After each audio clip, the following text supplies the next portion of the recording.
ਧੰਨ ਵਾਹਿ ਗੁਰੂ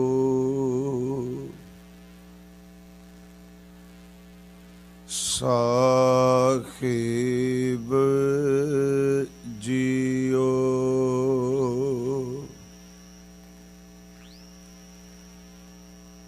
हम मैले तुम उजल करते,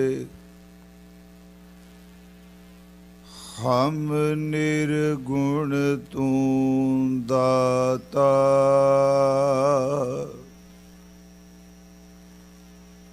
हम मूर्ख तुम चतुर सयाने, तू सर्व कला का ज्ञाता। माधो हम ऐसे तू ऐसा, हम पापी तुम पाप खंडन। नीको ठाकुर देशा, बलियो चराग अंधियार मह।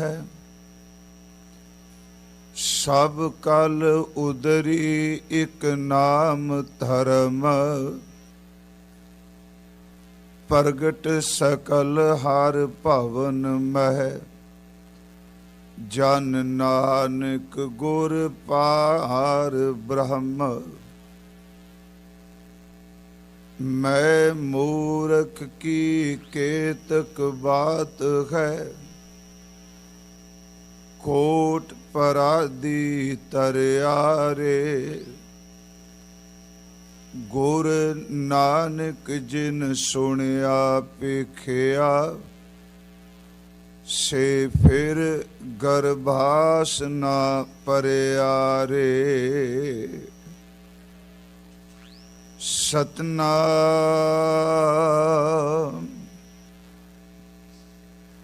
धन वाहे गुरु साहिब जियो। एक ओंकार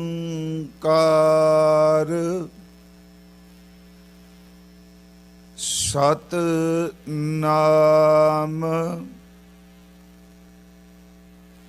करता पुरख निरभउ निर्वैर।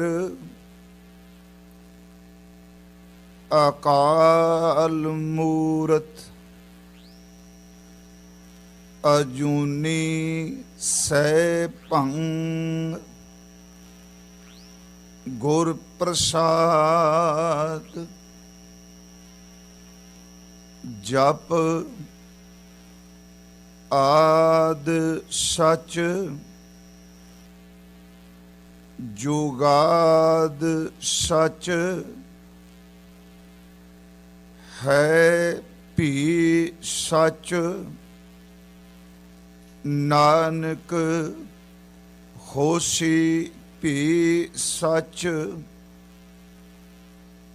आद सच, जुगाद सच।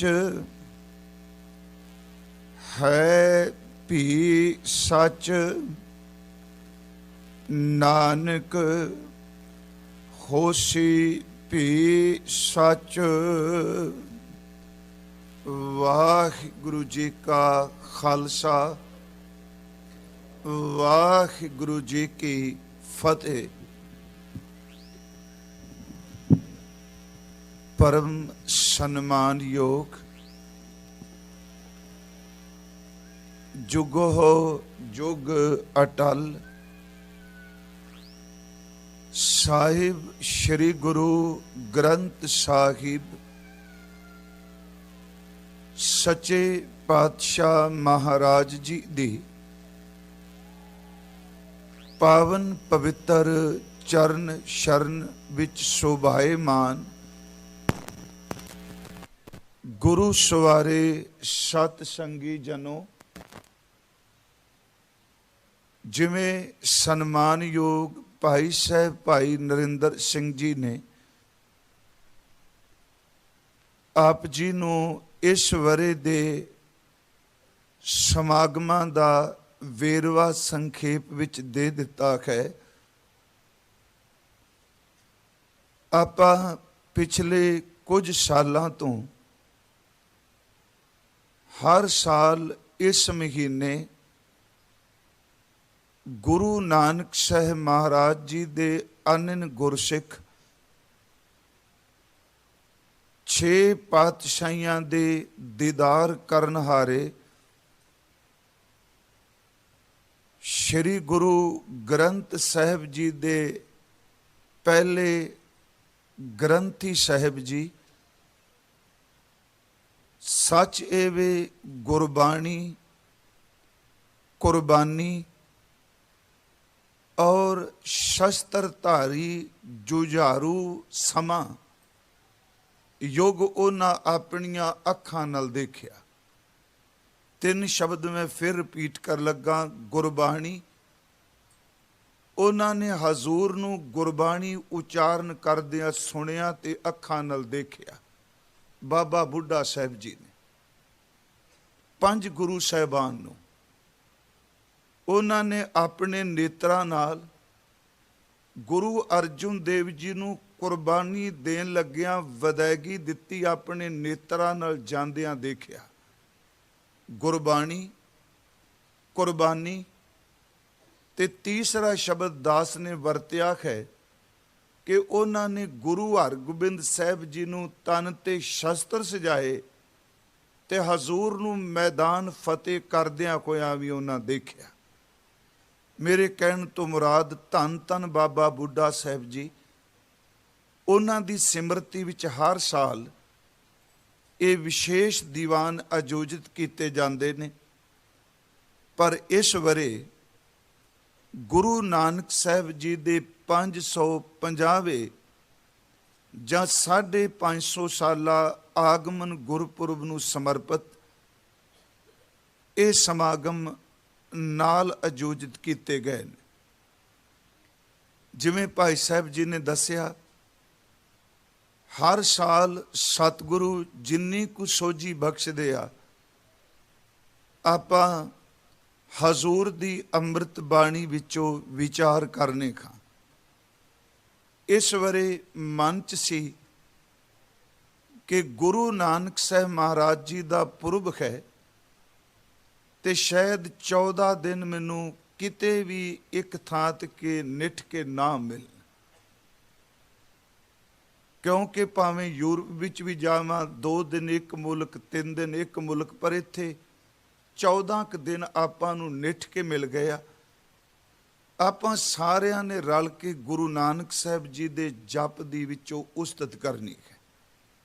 मैं आप नूं अर्थ नहीं कोई सिखाने, मैं फिर बेनती करांगा, आपां सारियां ने रल के बाबा जी दे सिफत दे गीत गाउणे। आओ अज असीं आरंभता करांगे। कल तो 2 पौड़ियां 3 पौड़ियां जिवें चलेगा, पर अपना मरकज ये होवेगा कि वध तो वध जिन्नी कु दाते सोझी दित्ती असी हजूर दे अखरी अर्थां नूं विचार सकीए ते संगत सुने। मैं जे बोला मैं भी, जदों सानू अर्थां दी समझ पै जाएगी ना, ते सच एवे पाठ करन विच रस पहलां भी है। जदों अर्थ दी समझ पै जाएगी ते हजूर दे बचन होर भी साडे तुर अंदर धस जाणगे। आप असीस बख्शो अज आरंभता ते जितने हजूर दे चरनां विच आप उपस्थित हो, जां आप घरां विच देश विदेश बैठे इस अस्थान तो इस समागम नूं देख रहे हो, सुन रहे हो, अज आरंभता है। इस करके मैं 2-4 मिनट आप जी दे ये लए आ ਅਸੀਸ ਬਖਸ਼ਦੇ ਹੋਏ ਉਚਾਰਨ ਕਰੋ ਜੀ, ਸਤਨਾਮ ਵਾਹਿਗੁਰੂ ਜੀ। ਕਰੋ ਬਖਸ਼ਿਸ਼, ਫਿਰ ਉਚਾਰਨ ਕਰੋ ਜੀ, ਸਤਨਾਮ ਸ੍ਰੀ ਵਾਹਿਗੁਰੂ ਜੀ। ਸ੍ਰੀ ਗੁਰੂ ਗ੍ਰੰਥ ਸਾਹਿਬ ਜੀ ਦੇ ਅੰਦਰ ਗੁਰੂ ਅਰਜੁਨ ਦੇਵ ਜੀ ਨੇ ਜਿਸ ਵਕਤ ਤਰਤੀਬ ਦਿੱਤੀ ਹੈ ਤੇ ਸਭ ਤੋਂ ਪਹਿਲਾਂ ਜਿਹੜੀ ਬਾਣੀ ਦਰਜ ਕੀਤੀ, ਉਸ ਬਾਣੀ ਨੂੰ ਦੋ ਸ਼ਬਦ ਅਸੀਂ ਆਪਣੇ ਕੋਲੋਂ ਦਿੰਦੇ ਹਾਂ। ਇੱਕ ਸ਼ਬਦ ਹਜ਼ੂਰ ਦਾ ਹੈ, ਬਾਣੀ ਹੈ ਜਪ। ਅਸੀਂ ਅਦਬ ਸਹਿਤ ਇਸ ਬਾਣੀ ਨੂੰ ਜਪ ਜੀ ਸਾਹਿਬ ਕਹਿੰਦੇ ਹਾਂ। ਆਪ ਜੀ ਦੀ ਜਾਣਕਾਰੀ ਲਈ ਪਿਛਲੇ ਸਾਲਾਂ 'ਚ ਵੀ ਦਾਸ ਨੇ ਬੇਨਤੀ ਕੀਤੀ ਸੀ ਕਿ ਅਸਲ 'ਚ ਕੁਝ ਪੁਰਾਤਨ ਹਸਤ ਲਿਖਤ ਜਿਹੜੇ ਸਵਰੂਪ ਨੇ, ਇਸ ਬਾਣੀ ਦਾ ਨਾਮ ਉਹਨਾਂ ਸਵਰੂਪਾਂ ਦੇ ਵਿੱਚ ਜਪ ਨਿਸ਼ਾਨ ਹੈ। ਫਿਰ ਬੇਨਤੀ ਹੈ, ਪੁਰਾਤਨ ਜਨਮ ਸਾਖੀ ਵਾਲਾ ਕਹਿੰਦਾ, ਤਬ ਬਾਬਾ ਬੋਲਿਆ ਜਪ ਮਹੱਲਾ ਪਹਿਲਾ, ਜਪ ਆਸਾ ਮਹੱਲਾ ਪਹਿਲਾ।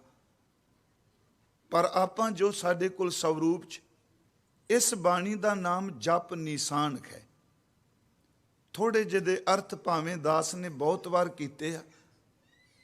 ਜੇ ਸਾਨੂੰ ਗੁਰੂਦੇਵ ਨੇ ਸਰਲੇਖ ਦਿੱਤਾ ਹੈ ਤੇ ਗੁਰਬਾਣੀ ਦੇ ਹਰ ਸਲੇਖ, ਆਵਾਜ਼ ਠੀਕ ਸੀ ਪਹਿਲਾਂ, ਗੁਰਬਾਣੀ ਦੇ ਹਰ ਸਰਲੇਖ ਦੇ ਜਿਹੜੇ ਅਰਥ ਨੇ ਉਹ ਵੀ ਬਹੁਤ ਗਹਿਰੇ ਆ। ਜਿਵੇਂ ਅਸੀਂ ਆਨੰਦ ਸਾਹਿਬ ਕਹਿੰਦੇ ਆ, ਸੁਖਮਨੀ ਸਾਹਿਬ ਕਹਿੰਦੇ ਆ, ਜਾਂ ਸੱਦ ਦੀ ਆਪਾਂ ਕਥਾ ਕੀਤੀ ਇੱਥੇ। ਹੁਣ ਜਿਹੜਾ ਜਪ ਨਿਸ਼ਾਨ ਹੈ, ਇਹਦੇ ਬਾਰੇ ਵਿਦਵਾਨਾਂ ਨੇ ਆਪਣੀ ਆਪਣੀ ਰਾਏ ਦਿੱਤੀ। ਤੇ ਇਹ ਵੀ ਬੇਨਤੀ ਆਰੰਭ 'ਚ ਆਪ ਸੰਗਤ ਨੂੰ, ਆਪਾਂ ਜਿਤਨੀ ਵੀ ਕਥਾ ਕਰਾਂਗੇ, ਪਰ ਮੈਂ ਜ਼ਰੂਰ ਆਪ ਤੋਂ ਸਿੱਖਾਂਗਾ, ਕਿਉਂਕਿ ਮੈਂ ਕਿਸੇ ਵੀ ਅਰਥ ਵਿੱਚ ਆਪਣਾ ਦਾਅਵਾ ਨਹੀਂ ਪੇਸ਼ ਕਰਨਾ, ਕਿਉਂਕਿ ਇਸ ਦੇ ਅਰਥ ਅਸੀਂ ਮੁਕੰਮਲ ਨਹੀਂ ਕਰ ਸਕਾਂਗੇ। ਉਹ ਮੈਂ ਨਾਲ ਨਾਲ ਬੇਨਤੀ ਕਰੀ ਜਾਵਾਂਗਾ। ਕਿਉਂਕਿ ਸਭ ਤੋਂ ਜ਼ਿਆਦਾ ਜਪਜੀ ਸਾਹਿਬ ਦੇ ਅਰਥ ਹੋਏ ਆ। ਸਭ ਤੋਂ ਵੱਧ ਜੇ ਟੀਕੇ ਨੇ ਤੇ ਜਪਜੀ ਸਾਹਿਬ ਦੇ ਨੇ। ਦੂਸਰੀ ਗੱਲ ਕਿ ਸਭ ਤੋਂ ਜ਼ਿਆਦਾ ਕਥਾ ਜੇ ਕਿਸੇ ਅਨ ਮਤ ਵਾਲਿਆਂ ਨੇ ਵੀ ਕੀਤੀ, ਉਹਨਾਂ ਨੇ ਜਪਜੀ ਸਾਹਿਬ ਦੀ ਕੀਤੀ ਹੈ। ਭਾਈ ਸਾਹਿਬ ਭਾਈ ਗੁਰਦਾਸ ਸਾਹਿਬ ਜੀ ਦੇ ਮੁਤਾਬਕ ਕਿ ਕਰਤਾਰਪੁਰ ਰੋਜ਼ ਗੁਰੂ ਨਾਨਕ ਸਾਹਿਬ ਅੰਮ੍ਰਿਤ ਵੇਲੇ ਆਪ ਜਪਜੀ ਸਾਹਿਬ ਦਾ ਪਾਠ ਸੰਗਤ ਨੂੰ ਸੁਣਾਉਂਦੇ ਸਨ। ਭਾਈ ਸਾਹਿਬ ਨੇ ਸ਼ਬਦ ਲਿਖਿਆ ਹੈ ਜਿਹੜਾ ਅਸੀਂ ਪਾਠ ਕਰਨੇ ਆ, ਫਿਰ ਬਾਬਾ ਆਇਆ ਕਰਤਾਰਪੁਰ, ਭੇਖ ਉਦਾਸੀ ਸਕਲ ਉਤਾਰਾ, ਪਹਿਰ ਸੰਸਾਰੀ ਕੱਪੜੇ, ਮੰਜੀ ਬੈਠ ਕੀਆ ਅਵਤਾਰਾ, ਬਾਣੀ ਮੁਖੋਂ ਉਚਾਰੀਐ, ਹੋਏ ਰੁਸ਼ਨਾਈ ਮਿਟੇ ਅੰਧਿਆਰਾ। ਉਸ ਵਿੱਚ ਇੱਕ ਬਚਨ ਹੈ ਕਿ ਸੋ ਦਰ ਆਰਤੀ ਗਾਵੀਐ, ਅੰਮ੍ਰਿਤ ਵੇਲੇ ਜਾਪ ਉਚਾਰਾ। ਗੁਰੂ ਨਾਨਕ ਸਾਹਿਬ ਅੰਮ੍ਰਿਤ ਵੇਲੇ ਸ਼ਬਦ ਖਾਸ ਕਰਕੇ ਭਾਈ ਸਾਹਿਬ ਨੇ ਵਰਤਿਆ। ਅੰਮ੍ਰਿਤ ਵੇਲੇ ਜਾਪ ਉਚਾਰਾ, ਅੰਮ੍ਰਿਤ ਵੇਲੇ ਜਪਜੀ ਸਾਹਿਬ ਦਾ ਪਾਠ ਕੀਤਾ ਜਾਂਦਾ ਹੈ। ਇਹ ਵੀ ਅਸੀਂ ਦੇਖਾਂਗੇ ਕਿ ਹਜ਼ੂਰ ਅੰਮ੍ਰਿਤ ਵੇਲੇ ਵਾਹਿਗੁਰੂ ਸ਼ਬਦ ਵੀ ਸੁਣਾਉਂਦੇ ਆ। ਇੱਕ ਪਾਠ ਹੁੰਦਾ ਭਾਈ ਗੁਰਦਾਸ ਸਾਹਿਬ ਦਾ, ਸਤਨਾਮ ਸਤ ਰੂਪ ਕਰ, ਸਤਿਗੁਰ ਨਾਨਕ ਦਿਓ ਜਪਾਇਆ, ਧਰਮਸ਼ਾਲ ਕਰਤਾਰਪੁਰ, ਸਾਧ ਸੰਗਤ ਸੱਚਖੰਡ ਵਸਾਇਆ। ਤੇ ਨਾਲ ਅੱਗੇ ਸ਼ਬਦ ਕਹਿੰਦੇ ਨੇ, ਵਾਹਿਗੁਰੂ ਗੁਰ ਸ਼ਬਦ ਸੁਣਾਇਆ। ਫਿਰ ਬੇਨਤੀ, ਸਾਡੇ ਕੋਲ ਇਹ ਉਦਾਹਰਨਾਂ ਨੇ ਪੁਰਾਤਨ। ਹਜ਼ੂਰ ਸੱਚੇ ਪਾਤਸ਼ਾਹ ਮਹਾਰਾਜ ਇਸ ਜਪ ਸਾਹਿਬ ਦੀ ਕਥਾ ਗੁਰੂ ਸਾਹਿਬਾਨ ਨੇ ਵੀ ਕੀਤੀ ਹੈ। ਖਾਸ ਕਰਕੇ ਸਾਡੇ ਕੋਲ ਤਵਾਰੀਖ ਵਿੱਚ, ਇਤਿਹਾਸ ਵਿੱਚ ਗੁਰੂ ਹਰਗੋਬਿੰਦ ਸਾਹਿਬ ਜੀ ਦਾ ਜ਼ਿਕਰ ਹੁੰਦਾ ਹੈ, ਜਿਨ੍ਹਾਂ ਨੇ ਕਸ਼ਮੀਰ ਜਾਂਦਿਆਂ ਆਪ ਰਸਤੇ ਵਿੱਚ ਪੂਰੇ ਜਪ ਸਾਹਿਬ ਦੀ, ਜਪਜੀ ਸਾਹਿਬ ਦੀ ਕਥਾ ਕੀਤੀ। ਪਰ ਜਿਸ ਦਿਨ ਕਥਾ ਦਾ ਭੋਗ ਪਿਆ, ਇਹ ਮੈਂ ਸ਼ਬਦ ਕਈ ਸਾਲ ਪਹਿਲਾਂ ਬੇਨਤੀ ਕਰਕੇ ਗਿਆ, ਰਿਪੀਟ ਹੋ ਰਹੀ ਗੱਲ।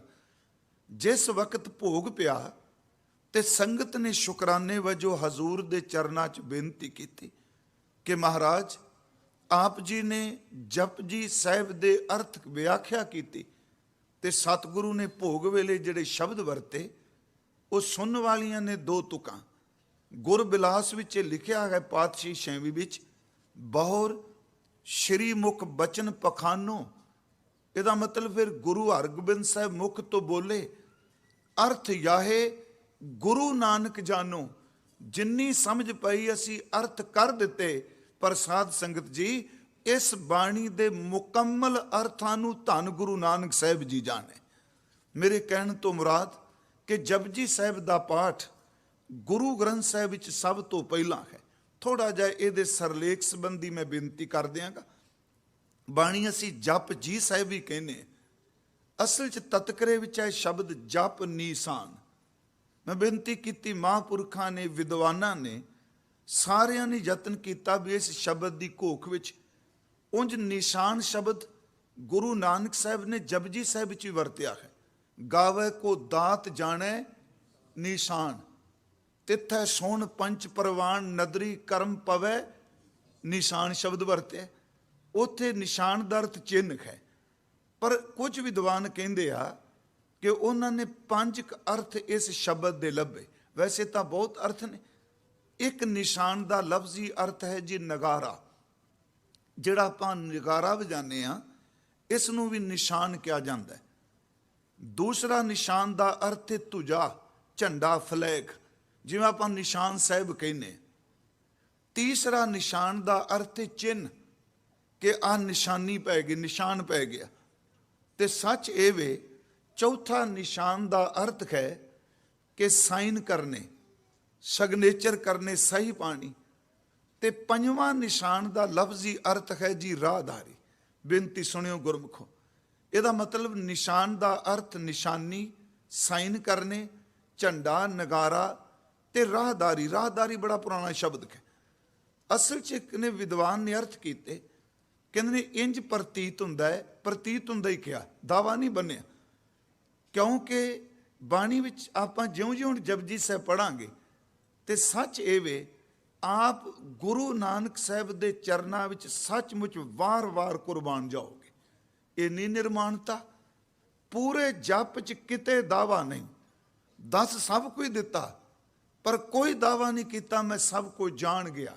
ਜਿਵੇਂ ਅਸੀਂ ਦੂਜੀ ਪੌੜੀ 'ਚ ਪੜਾਂਗੇ ਕਿ ਹੁਕਮੀ ਹੋਵਣ ਆਕਾਰ, ਇਹ ਸਮਝ ਕਹਿ ਕੇ ਹੁਕਮ ਨਾਲ ਸਭ ਕੁਝ ਬਣਿਆ, ਪਰ ਦਾਵਾ ਨਹੀਂ ਕੀਤਾ ਹੁਕਮ ਨਾ ਕਹਿਆ ਜਾਏ। ਫਿਰ ਬੇਨਤੀ, ਬੜੇ ਸ਼ਬਦ ਅੱਗੇ ਸਾਰੇ ਆਉਣਗੇ। ਜੇ ਖਾਉ ਜਾਣਾ ਆਖਾਂ ਨਾਹੀਂ, ਦਾਵਾ ਨਹੀਂ ਬੰਨਿਆ। ਜੇ ਖਾਉ ਜਾਣਾ ਆਖਾਂ ਨਾਹੀਂ, ਕਿਉਂ ਜੀ? ਕਹਿਣਾ ਕਥਨ ਨਾ ਜਾਈ, ਕੋਈ ਦਾਵਾ ਨਹੀਂ। ਜਦੋਂ ਅਸੀਂ ਪਾਠ ਕਰਾਂਗੇ ਮਹਾਰਾਜ ਜੀ ਦਾ ਕਿ ਕੁਦਰਤ ਕਵਣ ਕਹਾ ਵਿਚਾਰ, ਵਾਰਿਆ ਨਾ ਜਾਵਾਂ ਇੱਕ ਵਾਰ। ਇਸ ਤੋਕ ਨੂੰ ਕੁਦਰਤ ਦਾ ਅਰਥ ਤੇ ਸ਼ਕਤੀ। ਮੇਰੇ ਕੋਲ ਕੀ ਤਾਕਤ ਮੈਂ ਪਰਮਾਤਮਾ ਤੇਰੀ ਇਸ ਅਦਭੁਤ ਲੀਲਾ ਬਾਰੇ ਜ਼ਬਾਨ ਤੋਂ ਕੁਝ ਬੋਲ ਸਕਾਂ। ਦਾਵਾ ਨਹੀਂ ਕੋਈ। ਇਸੇ ਤਰ੍ਹਾਂ ਜਦੋਂ ਪਾਠ ਅੱਗੇ ਕਰਾਂਗੇ ਆਪਾਂ ਤੇ ਇੱਕ ਬਚਨ ਆਏਗਾ ਦਾਤਾਰ ਜੀ ਦਾ, ਸਾ ਲਾਹੀ ਸਾ ਲਾਹੇ ਪਰ ਏਤੀ ਸੁਰਤ। ਪਰ ਮੈਂ ਸ਼ਬਦ ਅਰਥ ਲਈ ਵਰਤੇ, ਸਾ ਲਾਹੀ ਸਾ ਲਾਹੇ ਏਤੀ ਸੁਰਤ ਨਾ ਪਾਈਆ, ਨਦੀਆਂ ਅਤੇ ਵਾਹ ਪਵੈ ਸਮੁੰਦ ਨਾ ਜਾਣੀਏ। ਇਸੇ ਵਿੱਚ ਹੀ ਬਚਨ ਅੱਗੇ ਆਉਣਗੇ, ਅੰਤ ਨਾ ਸਿਫਤੀ ਕਹਿਣ ਨਾ ਅੰਤ, ਅੰਤ ਨਾ ਕਰਨੇ ਦੇ ਨਾ ਅੰਤ। ਮਹਾਰਾਜ ਬਖਸ਼ਿਸ਼ ਕਰ ਰਹੇ ਆ। ਮੇਰੇ ਕਹਿਣ ਤੋਂ ਮੁਰਾਦ ਦਾਵਾ ਨਹੀਂ ਕੋਈ ਬੰਦੇ, ਪਰ ਉਹ ਹੁੰਦੇ ਨੇ ਇਸ ਤਰ੍ਹਾਂ ਪ੍ਰਤੀਤ ਹੁੰਦਾ ਹੈ ਕਿ ਜਿਹੜਾ ਨਿਸ਼ਾਨ ਲਫ਼ਜ਼ ਕਹੇ, ਜਪ ਨਾਲ ਨਿਸ਼ਾਨ, ਕਿ ਇਹਦਾ ਅਰਥ ਉਹ ਰਾਹਦਾਰੀ ਕਰਦੇ ਆ। ਕਿ ਜਿਵੇਂ ਕਿਸੇ ਦਾ ਸਮਾਨ ਵੀ ਠੀਕ ਹੋਵੇ ਤੇ ਉਸ ਕੋਲ ਰਾਹਦਾਰੀ ਵੀ ਹੋਵੇ, ਉਸ ਨੂੰ ਰਸਤੇ ਵਿੱਚ ਕੋਈ ਰੋਕ ਕੇ ਪੁੱਛਣ ਦਾ ਯਤਨ ਕਰੇ ਵੀ ਇਹ ਸਮਾਨ ਕੀ, ਉਹ ਪੇਪਰ ਦਿਖਾ ਦੇ, ਰਾਹਦਾਰੀ ਦਿਖਾ ਦੇ, ਤੇ ਸੱਚਮੁੱਚ ਰਾਹਦਾਰੀ ਦੇਖ ਕੇ ਉਹਦਾ ਰਾਹ ਕੋਈ ਨਹੀਂ ਰੋਕਦਾ। ਜਿਸ ਕੋਲ ਗੁਰੂ ਨਾਨਕ ਸਾਹਿਬ ਦੇ ਜਪ ਦੀ ਰਾਹਦਾਰੀ ਕਹੇ, ਪਰਮਾਤਮਾ ਦੀ ਦਰਗਾਹ ਵਿੱਚ ਉਹਦਾ ਰਾਹ ਕੋਈ ਨਹੀਂ ਰੋਕਦਾ। ਉਹਨਾਂ ਨੇ ਕਿਹਾ ਨਿਸ਼ਾਨ ਦਾ ਅਰਥ ਰਾਹਦਾਰੀ। ਮੈਂ ਥੋੜਾ ਜਿਹਾ ਬੇਨਤੀ ਆਪ ਨੂੰ ਹੋਰ ਕਰਕੇ ਆਪਾਂ ਅਰਥਾਂ ਵੱਲ ਚੱਲਨੇ ਖਾਂ। ਦੂਸਰੀ ਗੱਲ ਕਿ ਜਪਜੀ ਸਾਹਿਬ ਆਰੰਭ ਵਿੱਚ ਨਿਤਨੇਮ ਦੇ ਆਰੰਭ ਵਿੱਚ, ਗੁਰੂ ਗ੍ਰੰਥ ਸਾਹਿਬ ਦੇ ਆਰੰਭ ਵਿੱਚ, ਅੰਮ੍ਰਿਤੀ ਬਾਣੀ ਦੇ ਆਰੰਭ ਵਿੱਚ। ਤੇ ਸੱਚ ਇਹ ਵੇ ਕਿ ਜਿਨ੍ਹਾਂ ਨੇ ਕਦੀ ਜਪਜੀ ਸਾਹਿਬ ਨਹੀਂ ਪੜ੍ਹਿਆ, ਮੈਂ ਕੱਲ ਵੀ ਕਿਹਾ ਉੱਥੇ ਗੁਰੂ ਘਰ ਕਾਫੀ ਸੰਗਤ ਇੰਡੀਆ ਤੋਂ ਨਵੇਂ ਵੀਰ ਆਏ, ਬੱਚੇ ਆਏ, ਉਹਨਾਂ ਦੇ ਮਾਤਾ ਪਿਤਾ ਆਏ। ਮੈਂ ਕਹਾਂਗਾ ਜਿਸ ਨੇ ਕਦੀ ਵੀ ਜਪਜੀ ਸਾਹਿਬ ਨਾ ਪੜ੍ਹਿਆ, ਉਹਦਾ 550 ਸਾਲਾ ਪੁਰਬ ਇਹ ਮਨਾਇਆ ਜਾਣਾ ਹੈ ਵੀ ਅੱਜ ਤੋਂ ਬਾਅਦ ਮੈਂ ਸਾਰੀ ਜ਼ਿੰਦਗੀ ਕਦੀ ਅੰਮ੍ਰਿਤ ਵੇਲੇ ਜਪਜੀ ਸਾਹਿਬ ਦਾ ਪਾਠ ਨਹੀਂ ਛੱਡਣਾ। ਬਸ ਚੇਤੇ ਰੱਖਿਓ, ਸਮਝੋ ਗੁਰੂ ਨਾਨਕ ਸਾਹਿਬ ਦਾ ਅਸੀਂ ਪੁਰਬ ਮਨਾ ਲਿਆ। ਇੱਕ ਹੈ ਜਪਜੀ ਬੋਲ ਕੇ ਕਰਨਾ, ਦੂਸਰਾ ਹੈ ਬੋਲਣ ਤੋਂ ਬਾਅਦ ਉਹਨੂੰ ਕੰਠ ਕਰ ਲੈਣਾ ਜ਼ਬਾਨੀ, ਤੀਸਰਾ ਹੈ ਕਿ ਜਪਜੀ ਸਾਹਿਬ ਦਾ ਪਾਠ ਸੁਰਤ ਨਾਲ ਕਰਨਾ। ਵਾਹਿਗੁਰੂ ਜੀ ਇਸ ਨੂੰ ਫਿਰ ਹਾਲਾਂਕਿ ਪੜ੍ਹਦਿਆਂ ਵੀ ਆਪਾਂ ਸੁਰਤ ਟਿਕਾਣੇ, ਪਰ ਮਨ ਇੰਨਾ ਚੰਚਲ ਹੈ, ਕਈ ਵਾਰੀ ਅੱਖਾਂ ਅੱਖਰ ਦੇਖਦੀਆਂ ਨੇ ਤੇ ਜ਼ਬਾਨ ਚਲੰਤ ਹੁੰਦੀ ਏ, ਉਹ ਅੱਖਰਾਂ ਨੂੰ ਦੇਖਦਿਆਂ ਚਲੰਤ ਜ਼ਬਾਨ ਸਾਰਾ ਜਪਜੀ ਸਾਹਿਬ ਗੁਟਕਾ ਸਾਹਿਬ ਤੋਂ ਪੋਥੀ ਸਾਹਿਬ ਤੋਂ ਪੜ੍ਹ ਜਾਂਦੀ, ਪਰ ਮਨ ਕਈ ਵਾਰੀ ਗੈਰ ਹਾਜ਼ਰ ਰਹਿੰਦਾ ਹੈ। ਪੜ੍ਹਿਆ ਜਾਂਦਾ ਹੈ, ਕੋਈ ਸ਼ੱਕ ਨਹੀਂ, ਕਿਉਂਕਿ ਚਲੰਤ ਹੈ ਪਾਠ। ਦੂਸਰੀ ਗੱਲ, ਕਈ ਵਾਰੀ ਅਸੀਂ ਗੁਟਕਾ ਸਾਹਿਬ ਤੋਂ ਨਹੀਂ ਕਰਦੇ, ਸਿਰਫ ਅਸੀਂ ਜ਼ਬਾਨੀ ਪਾਠ ਕਰਨੇ ਆ, ਪਾਠ ਉਦੋਂ ਵੀ ਚਲੰਤ ਹੈ ਤੇ ਮਨ ਇੰਨਾ ਚਲਾਕ ਹੈ, ਹੁਣ ਅੱਖਾਂ ਕੰਮ ਨਹੀਂ ਕਰ ਰਹੀਆਂ ਕਿਉਂਕਿ ਜ਼ਬਾਨ ਪਾਠ ਜ਼ਿਹਨ ਚ ਕੰਠ ਹੈ।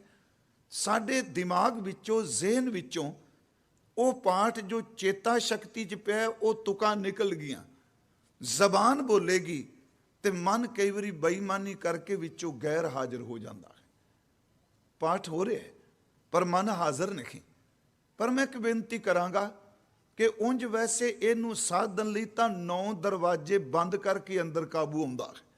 ਗੁਰੂ ਸਾਹਿਬ ਜੀ ਨੇ ਬਚਨ ਵੀ ਕੀਤਾ ਹੈ ਕਿ ਜੇ ਇਹ ਸਾਧੇ ਜਾਣ, ਇਹ ਬੰਦ ਹੋ ਜਾਣ, ਜਿਹਨੂੰ ਅਸੀਂ ਪਾਠ ਇਹ ਕਰਨੇ ਆ, ਗੁਰਦ ਖਲਾਈ ਮੋਰੀ ਜਿਤ ਮਿਰਗ ਪਰਤ ਹੈ ਚੋਰੀ, ਮੂੰਦ ਲੀਏ ਦਰਵਾਜੇ ਬਾਜੀਲੇ ਅਨਹਦ ਬਾਜੇ।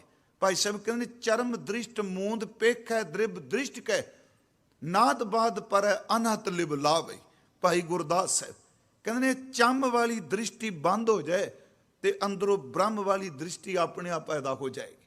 ਪਰ ਫਿਰ ਵੀ ਸਿਮਰਨ ਕਰਦੇ ਹਾਂ, ਜੇ ਮੰਨ ਲਓ ਸਾਨੂੰ ਜ਼ਬਾਨੀ ਕੰਠ ਹੈ ਜਪਜੀ ਸਾਹਿਬ, ਅਭਿਆਸ ਵੈਸੇ ਕਰਨਾ ਚਾਹੀਦਾ, ਇਹਦੇ ਅੱਗੇ ਜਪ ਸ਼ਬਦ ਆਵੇਗਾ, ਉੱਥੇ ਮੈਂ ਬੇਨਤੀ ਕਰਨਾ ਆਪਾਂ ਸੁਰਤ ਨਾਲ ਪਾਠ ਕਰੀਏ। ਜ਼ਬਾਨ ਵੀ ਨਹੀਂ ਚੱਲ ਰਹੀ, ਅੱਖਾਂ ਅੱਖਰ ਨਹੀਂ ਦੇਖ ਰਹੀਆਂ, ਗੱਲਾਂ ਦੋ ਨੇ, ਇੱਕ ਦਿਮਾਗ ਵਿੱਚ ਪਏ ਕੋਈ ਸ਼ਬਦ ਨੇ, ਦੂਜਾ ਸੁਰਤ ਨੇ ਉਹਨੂੰ ਵਾਚਣਾ। ਕਈ ਵਾਰੀ ਜ਼ਬਾਨ ਬੋਲਦੀ ਹੋਵੇ ਤੇ ਸੱਚੀ ਮੁੱਚੀ ਮਨ ਵਿੱਚੋਂ ਨਿਕਲ ਜਾਂਦਾ ਹੈ, ਪਰ ਗੁਰਮੁਖੋ ਜੇ ਆਪਾਂ ਜ਼ਬਾਨ ਵਾਲਾ ਦਰਵਾਜ਼ਾ ਬੰਦ ਕਰ ਦਈਏ, ਸਿਰਫ ਜ਼ਿਹਨ ਵਿੱਚੋਂ ਸੁਰਤ ਰਾਹੀਂ ਉਹਨਾਂ ਅੱਖਰਾਂ ਦਾ ਜਾਪ ਕਰੀਏ, ਜਿੱਥੇ ਧਿਆਨ ਉਖੜੇਗਾ ਉਸ ਤੋਂ ਅੱਗੇ ਤੁਕ ਸਾਡੀ ਚੱਲ ਨਹੀਂ ਸਕਣੀ, ਕਿਉਂਕਿ ਨਾ ਤਾਂ ਜ਼ਬਾਨ ਕੰਮ ਕਰ ਰਹੀ ਤੇ ਨਾ ਅਸੀਂ ਅੱਖਾਂ ਨਾਲ ਦੇਖ ਰਹੇ ਹਾਂ। ਦੂਸਰੀ ਗੱਲ, ਇਸ ਸ਼ਬਦ ਦਾ ਪਾਠ, ਇਸ ਬਾਣੀ ਦਾ ਗੁਰਮੁਖਾਂ ਮਹਾਂਪੁਰਖਾਂ ਨੇ ਅਨੇਕਾਂ ਨੇ, ਮੈਂ ਕਿਸ ਕਿਸ ਦਾ ਨਾਂ ਲਵਾਂ, ਸਿੱਖ ਜਗਤ 'ਚ ਮਹਾਨ ਸੂਰਬੀਰਾਂ ਨੇ ਇਸ ਦੇ ਸੈਂਕੜੇ ਸੈਂਕੜੇ ਪਾਠ ਰੋਜ਼ ਕੀਤੇ ਆ।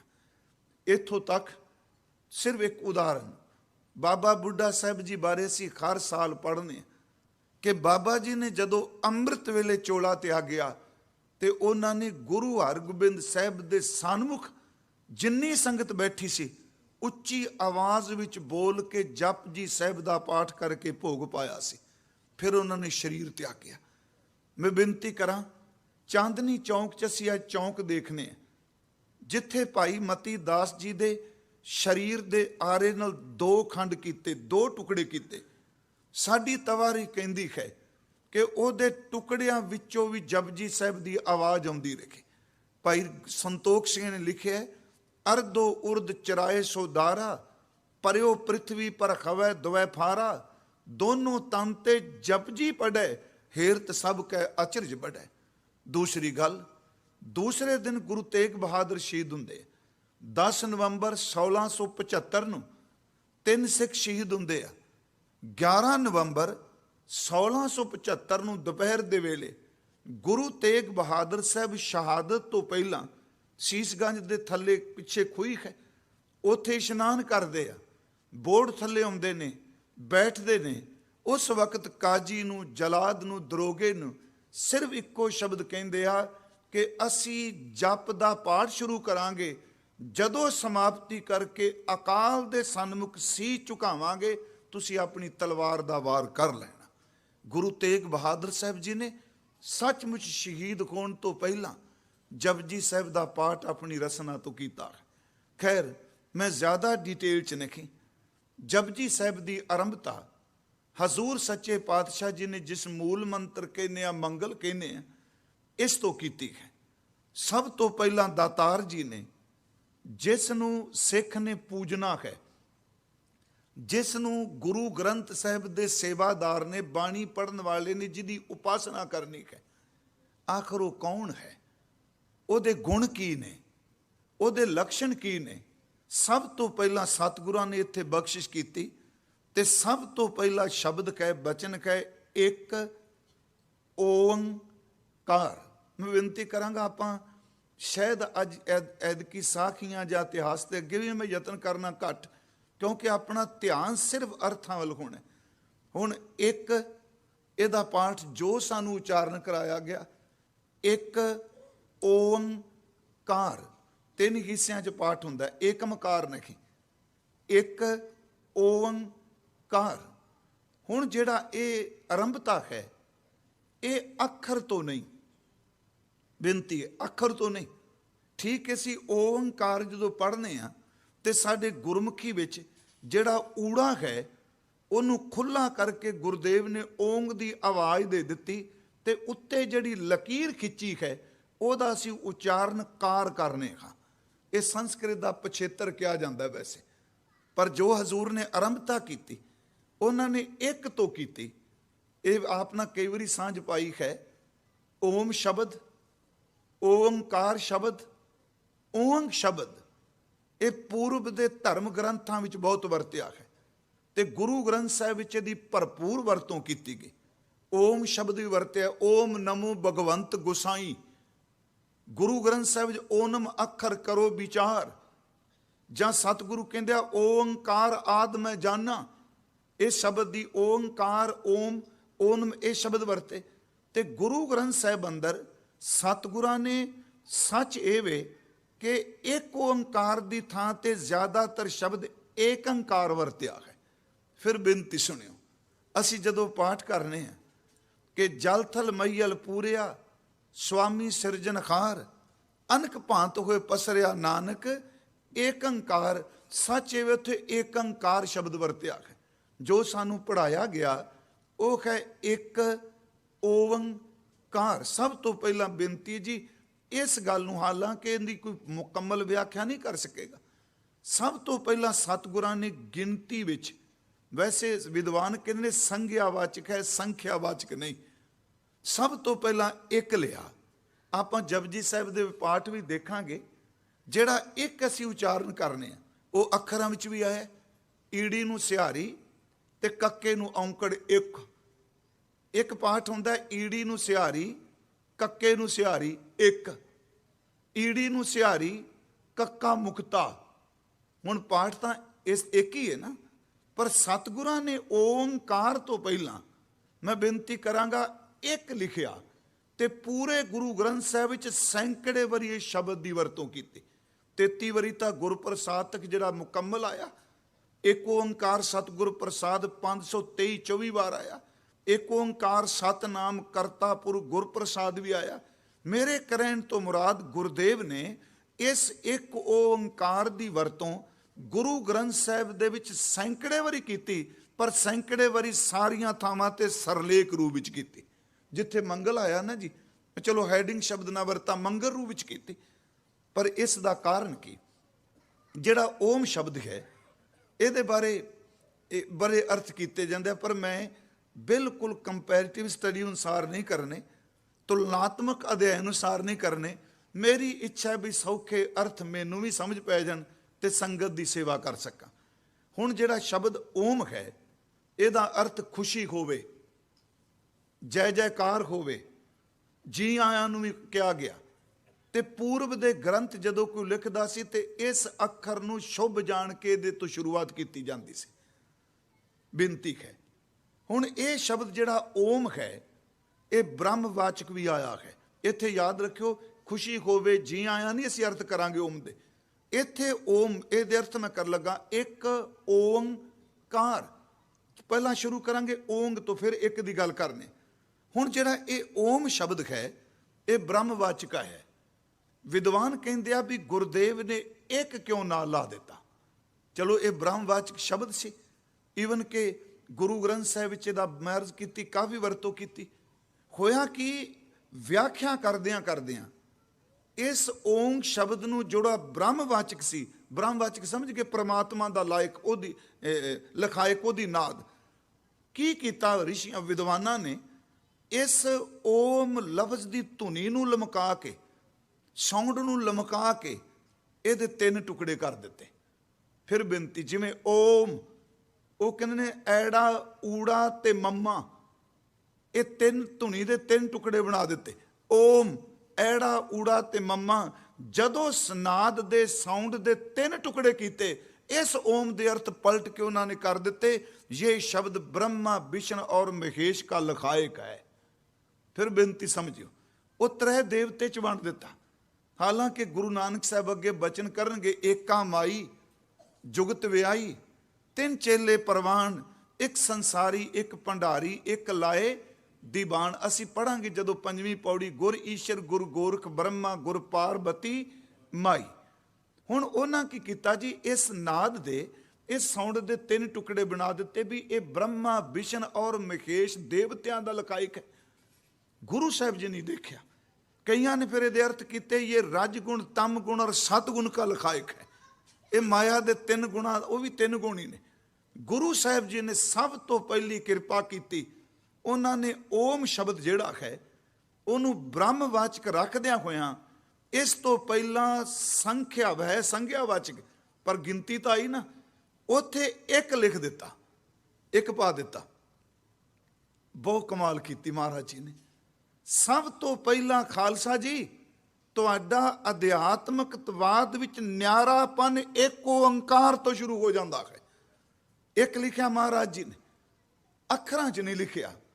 सतगुरु ने संख्या वरती। मैं बेनती की, व्याकरण जानने वाले पता है, संज्ञावाच संख्या वरती 1।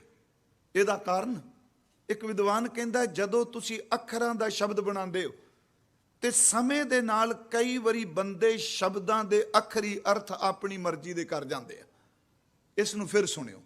ਜਿਵੇਂ ਮੈਂ ਹੁਣ ਸ਼ਬਦ ਬੋੜਿਆ ਕਿ ਈੜੀ ਨੂੰ ਸਿਹਾਰੀ, ਕੱਕੇ ਨੂੰ ਔਂਕੜ 1, ਪੜਿਆ ਤਾਂ 1 ਹੈ ਨਾ ਜੀ, ਇਹ ਆਵੇਗਾ ਬਾਣੀ 'ਚ। ਇਸ 1 ਦੇ ਅਰਥ ਹੋਣਗੇ 1 ਵਚਨ, 1 ਪ੍ਰਮਾਤਮਾ, 1 ਕਿਸੇ ਚੀਜ਼ ਲਈ ਵੀ।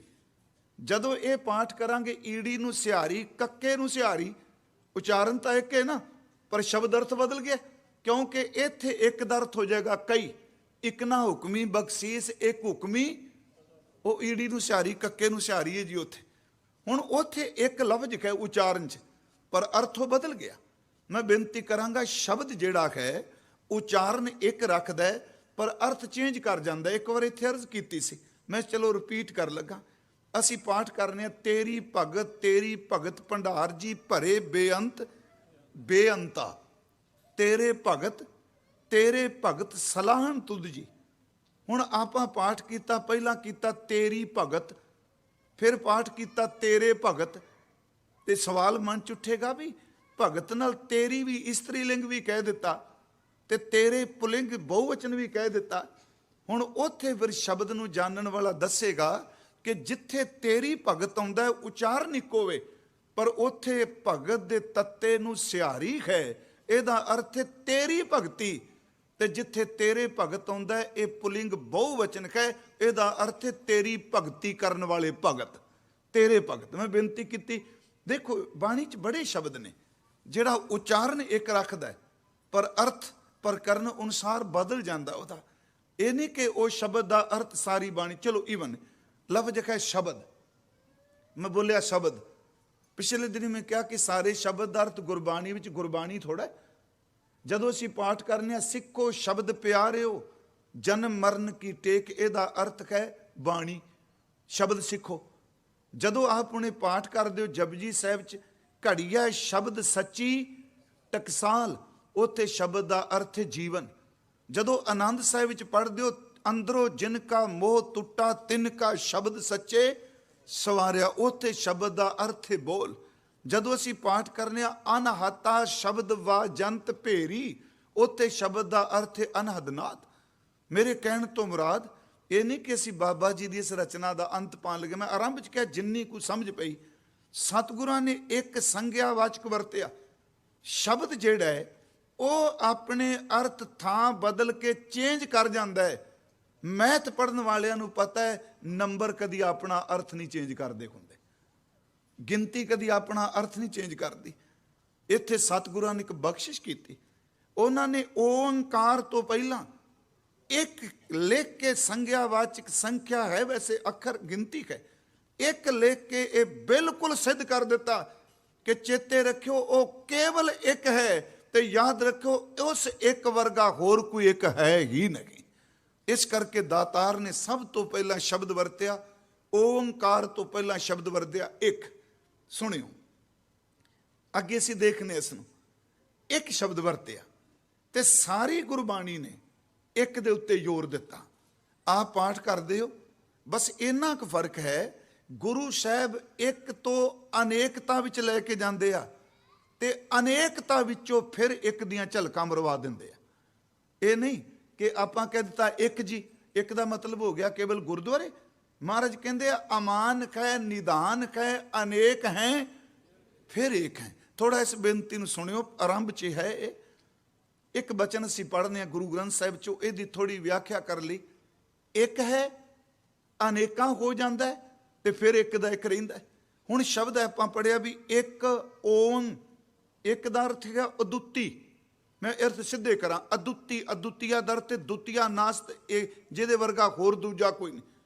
ਓਮ ਦਾ ਲਫ਼ਜ਼ੀ ਅਰਥ ਕਰਾਂਗੇ ਬ੍ਰਹਮ ਪਰਮਾਤਮਾ ਵਾਹਿਗੁਰੂ ਸਿੱਧੇ ਅਰਥ, ਤੇ ਕਾਰ ਦਾ ਅਰਥ ਹੈ ਇੱਕ ਰਸ ਵਿਆਪਕ। ਫਿਰ ਬੇਨਤੀ ਤਿੰਨ ਹਿੱਸਿਆਂ 'ਚ ਅਰਥ ਹੋਣਗੇ। ਇੱਕ ਓੰਕਾਰ, ਉਹ ਇੱਕ ਹੈ। ਦੂਸਰੀ ਗੱਲ ਕੌਣ? ਓਮ ਬ੍ਰਹਮ, ਤੇ ਪਿਛੇਤਰ ਕਾਰ ਲਾ ਕੇ ਲਕੀਰ ਜਿਹਨੂੰ ਕਹਿ ਰਹੇ ਆ, ਕਾਰ ਪਿਛੇਤਰ ਲਾ ਕੇ ਕਹਿ ਦਿੱਤਾ ਉਹ ਇੱਕ ਹੈ, ਪਰ ਇੱਕ ਥਾਂ ਤੇ ਮੌਜੂਦ ਨਹੀਂ। ਇੱਕ ਹੋਣ ਦੇ ਬਾਵਜੂਦ ਇੱਕ ਰਸ ਸਰਬ ਵਿਆਪਕ ਹੈ। ਉਹ ਇੱਕ ਹੈ, ਪਰ ਯਾਦ ਰੱਖੋ ਇੱਕ ਹੋ ਕੇ। ਇਹਨੂੰ ਥੋੜਾ ਜਿਹਾ ਬਾਣੀ 'ਚੋਂ ਆਪਾਂ ਸਮਝੀਏ, ਸੌਖਾ ਹੋ ਜਾਏਗਾ। ਇੱਕ ਵਾਰ ਮੈਂ ਬੇਨਤੀ ਕੀਤੀ ਸੀ ਕਿ ਗੁਰੂ ਗ੍ਰੰਥ ਸਾਹਿਬ ਵਿੱਚ ਇੱਕ ਬਚਨ ਹੁੰਦਾ ਹੈ ਕਿ ਬਾਜ਼ੀਗਰ ਜੈਸੇ ਬਾਜੀ ਪਾਈ, ਨਾਨਾ ਰੂਪ ਭੇਕ ਦਿਖਲਾਈ। ਬਾਜ਼ੀਗਰ ਇੱਕ ਹੈ ਨਾ, ਇੱਕੋ ਹੀ ਬੰਦਾ ਜਿਹੜਾ ਬਾਜੀ ਪਾਏਗਾ। ਹੁਣ ਜਦੋਂ ਬਾਜੀ ਪਾਉਣ ਲੱਗਾ ਹੈ ਤੇ ਉਹ ਕਈ ਤਰ੍ਹਾਂ ਦੀਆਂ ਖੇਲਾਂ ਕਰਦਾ। ਯਾਦ ਰੱਖੋ ਇੱਕ ਬਾਜੀਗਰ ਸੀ, ਇੱਕ ਬਾਜੀਗਰ 'ਚੋਂ ਖੇਡਾਂ ਨਿਕਲੀਆਂ। ਖੇਲਾਂ ਅਨੇਕਾਂ ਕਰਦਾ, ਬਾਜ਼ੀਗਰ ਇੱਕ ਹੈ, ਪਰ ਜਦੋਂ ਖੇਡ ਮੁੱਕਦੀ ਏ ਸਾਰੀਆਂ ਖੇਲਾਂ ਖਤਮ ਹੋ ਜਾਂਦੀਆਂ, ਫਿਰ ਬਾਜੀਗਰ ਦਾ ਬਾਜੀਗਰ ਰਹਿ ਜਾਂਦਾ ਹੈ। ਇਹਦਾ ਮਤਲਬ ਇੱਕ ਅਨੇਕ ਹੁੰਦਾ ਹੈ, ਅਨੇਕ ਹੋ ਕੇ ਫਿਰ ਇੱਕ ਹੈ।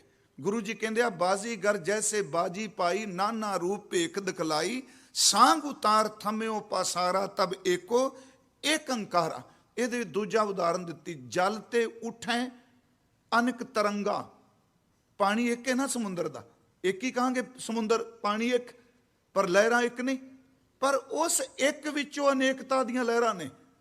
ਇਹ ਜੇ ਕਹਿ ਦਈਏ ਜੀ ਲਹਿਰਾਂ ਵੱਖਰੀਆਂ, ਪਾਣੀ ਵੱਖਰਾ, ਪਹਿਲਾਂ ਉਹ ਇੱਕ ਹੈ, ਅਨੇਕ ਇੱਕ ਵਿੱਚੋਂ ਅਨੇਕਾਂ ਲਹਿਰਾਂ ਨੇ। ਜਦੋਂ ਅਨੇਕਾਂ ਲਹਿਰਾਂ ਸ਼ਾਂਤ ਹੁੰਦੀਆਂ ਨੇ, ਫਿਰ ਕੱਲਾ ਇੱਕ ਦਾ ਇੱਕ ਰਹਿ ਜਾਂਦਾ।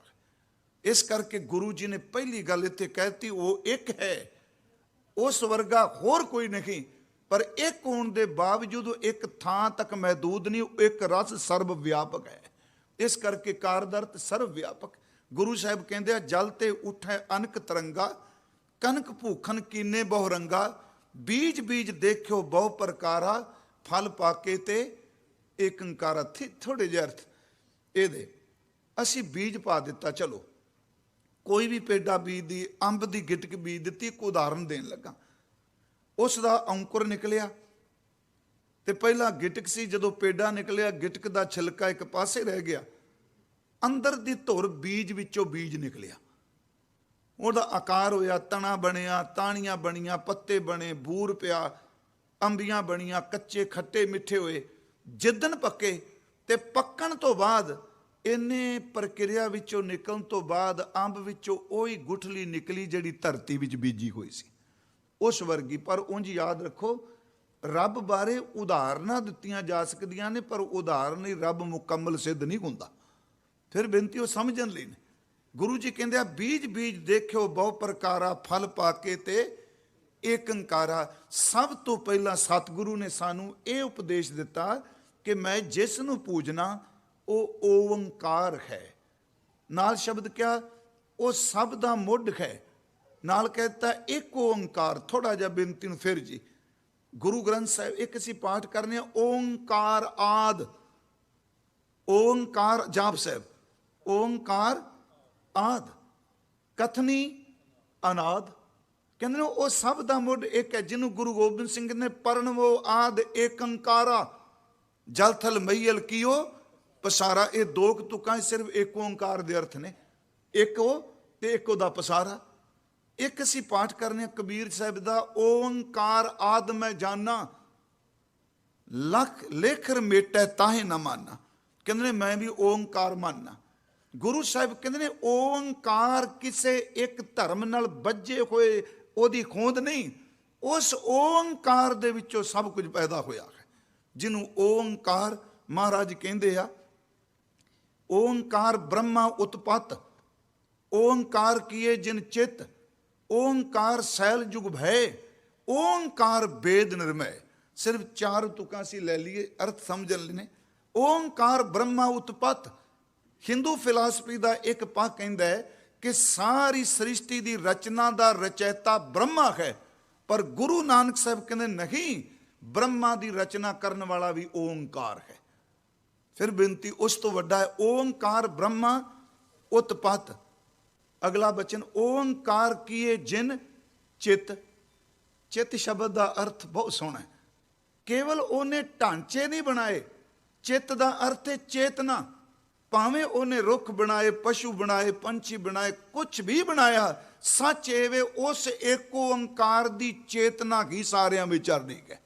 ये ओंकार सर्व व्यापक की गल, जिन्हों आप पढ़ते हो, सब कट राम बोले, रामा बोले, राम बिना को बोले, ओदी चेतना है। ओंकार किए जिन चित। अगला बचन ओंकार सैल जुग भय। सैल का लफ्जी अर्थ सैर नहीं, सैल का अर्थ है देश, जिन्हों आप शब्द वरतीए स्पेस थां, ते जुग का अर्थ है टाइम। कहते ने ओंकार दे विचों ही थावां निकलियां ने, ते ओंकार ने समा कायम किया है। ओंकार ब्रह्मा उत्पत्त, ओंकार किए जिन चित, ओंकार सैल जुग भय, ओंकार वेद निर्भय। वेदां दा रचायन वाला भी ओंकार है। मैं इस करके बेनती की, पहले सीधे अर्थ ये ने। उंज तो जिन्ना डूंघाई भी चले जाओ, होर टुब्बी मारोगे बहुत खजाना है, पर आप वेखना अर्थ जपजी साहिब दे। एक ओंकार, परमात्मा एक है। दूसरी गल, एक हो के वो अनेकता विच वरतदा पिया है एक। जिमें हब समानी जोत, ज्यों जल घटाऊ चंद्रमा। जिमें पूर्णमाशी की रात चंद्रमा समान ते पूरी रात दा पूरा, ते थले आपां करोड़ां घड़े पानी दे भर के उन्होंने ढक दईए चपनी नाल, ढक्कन नाल।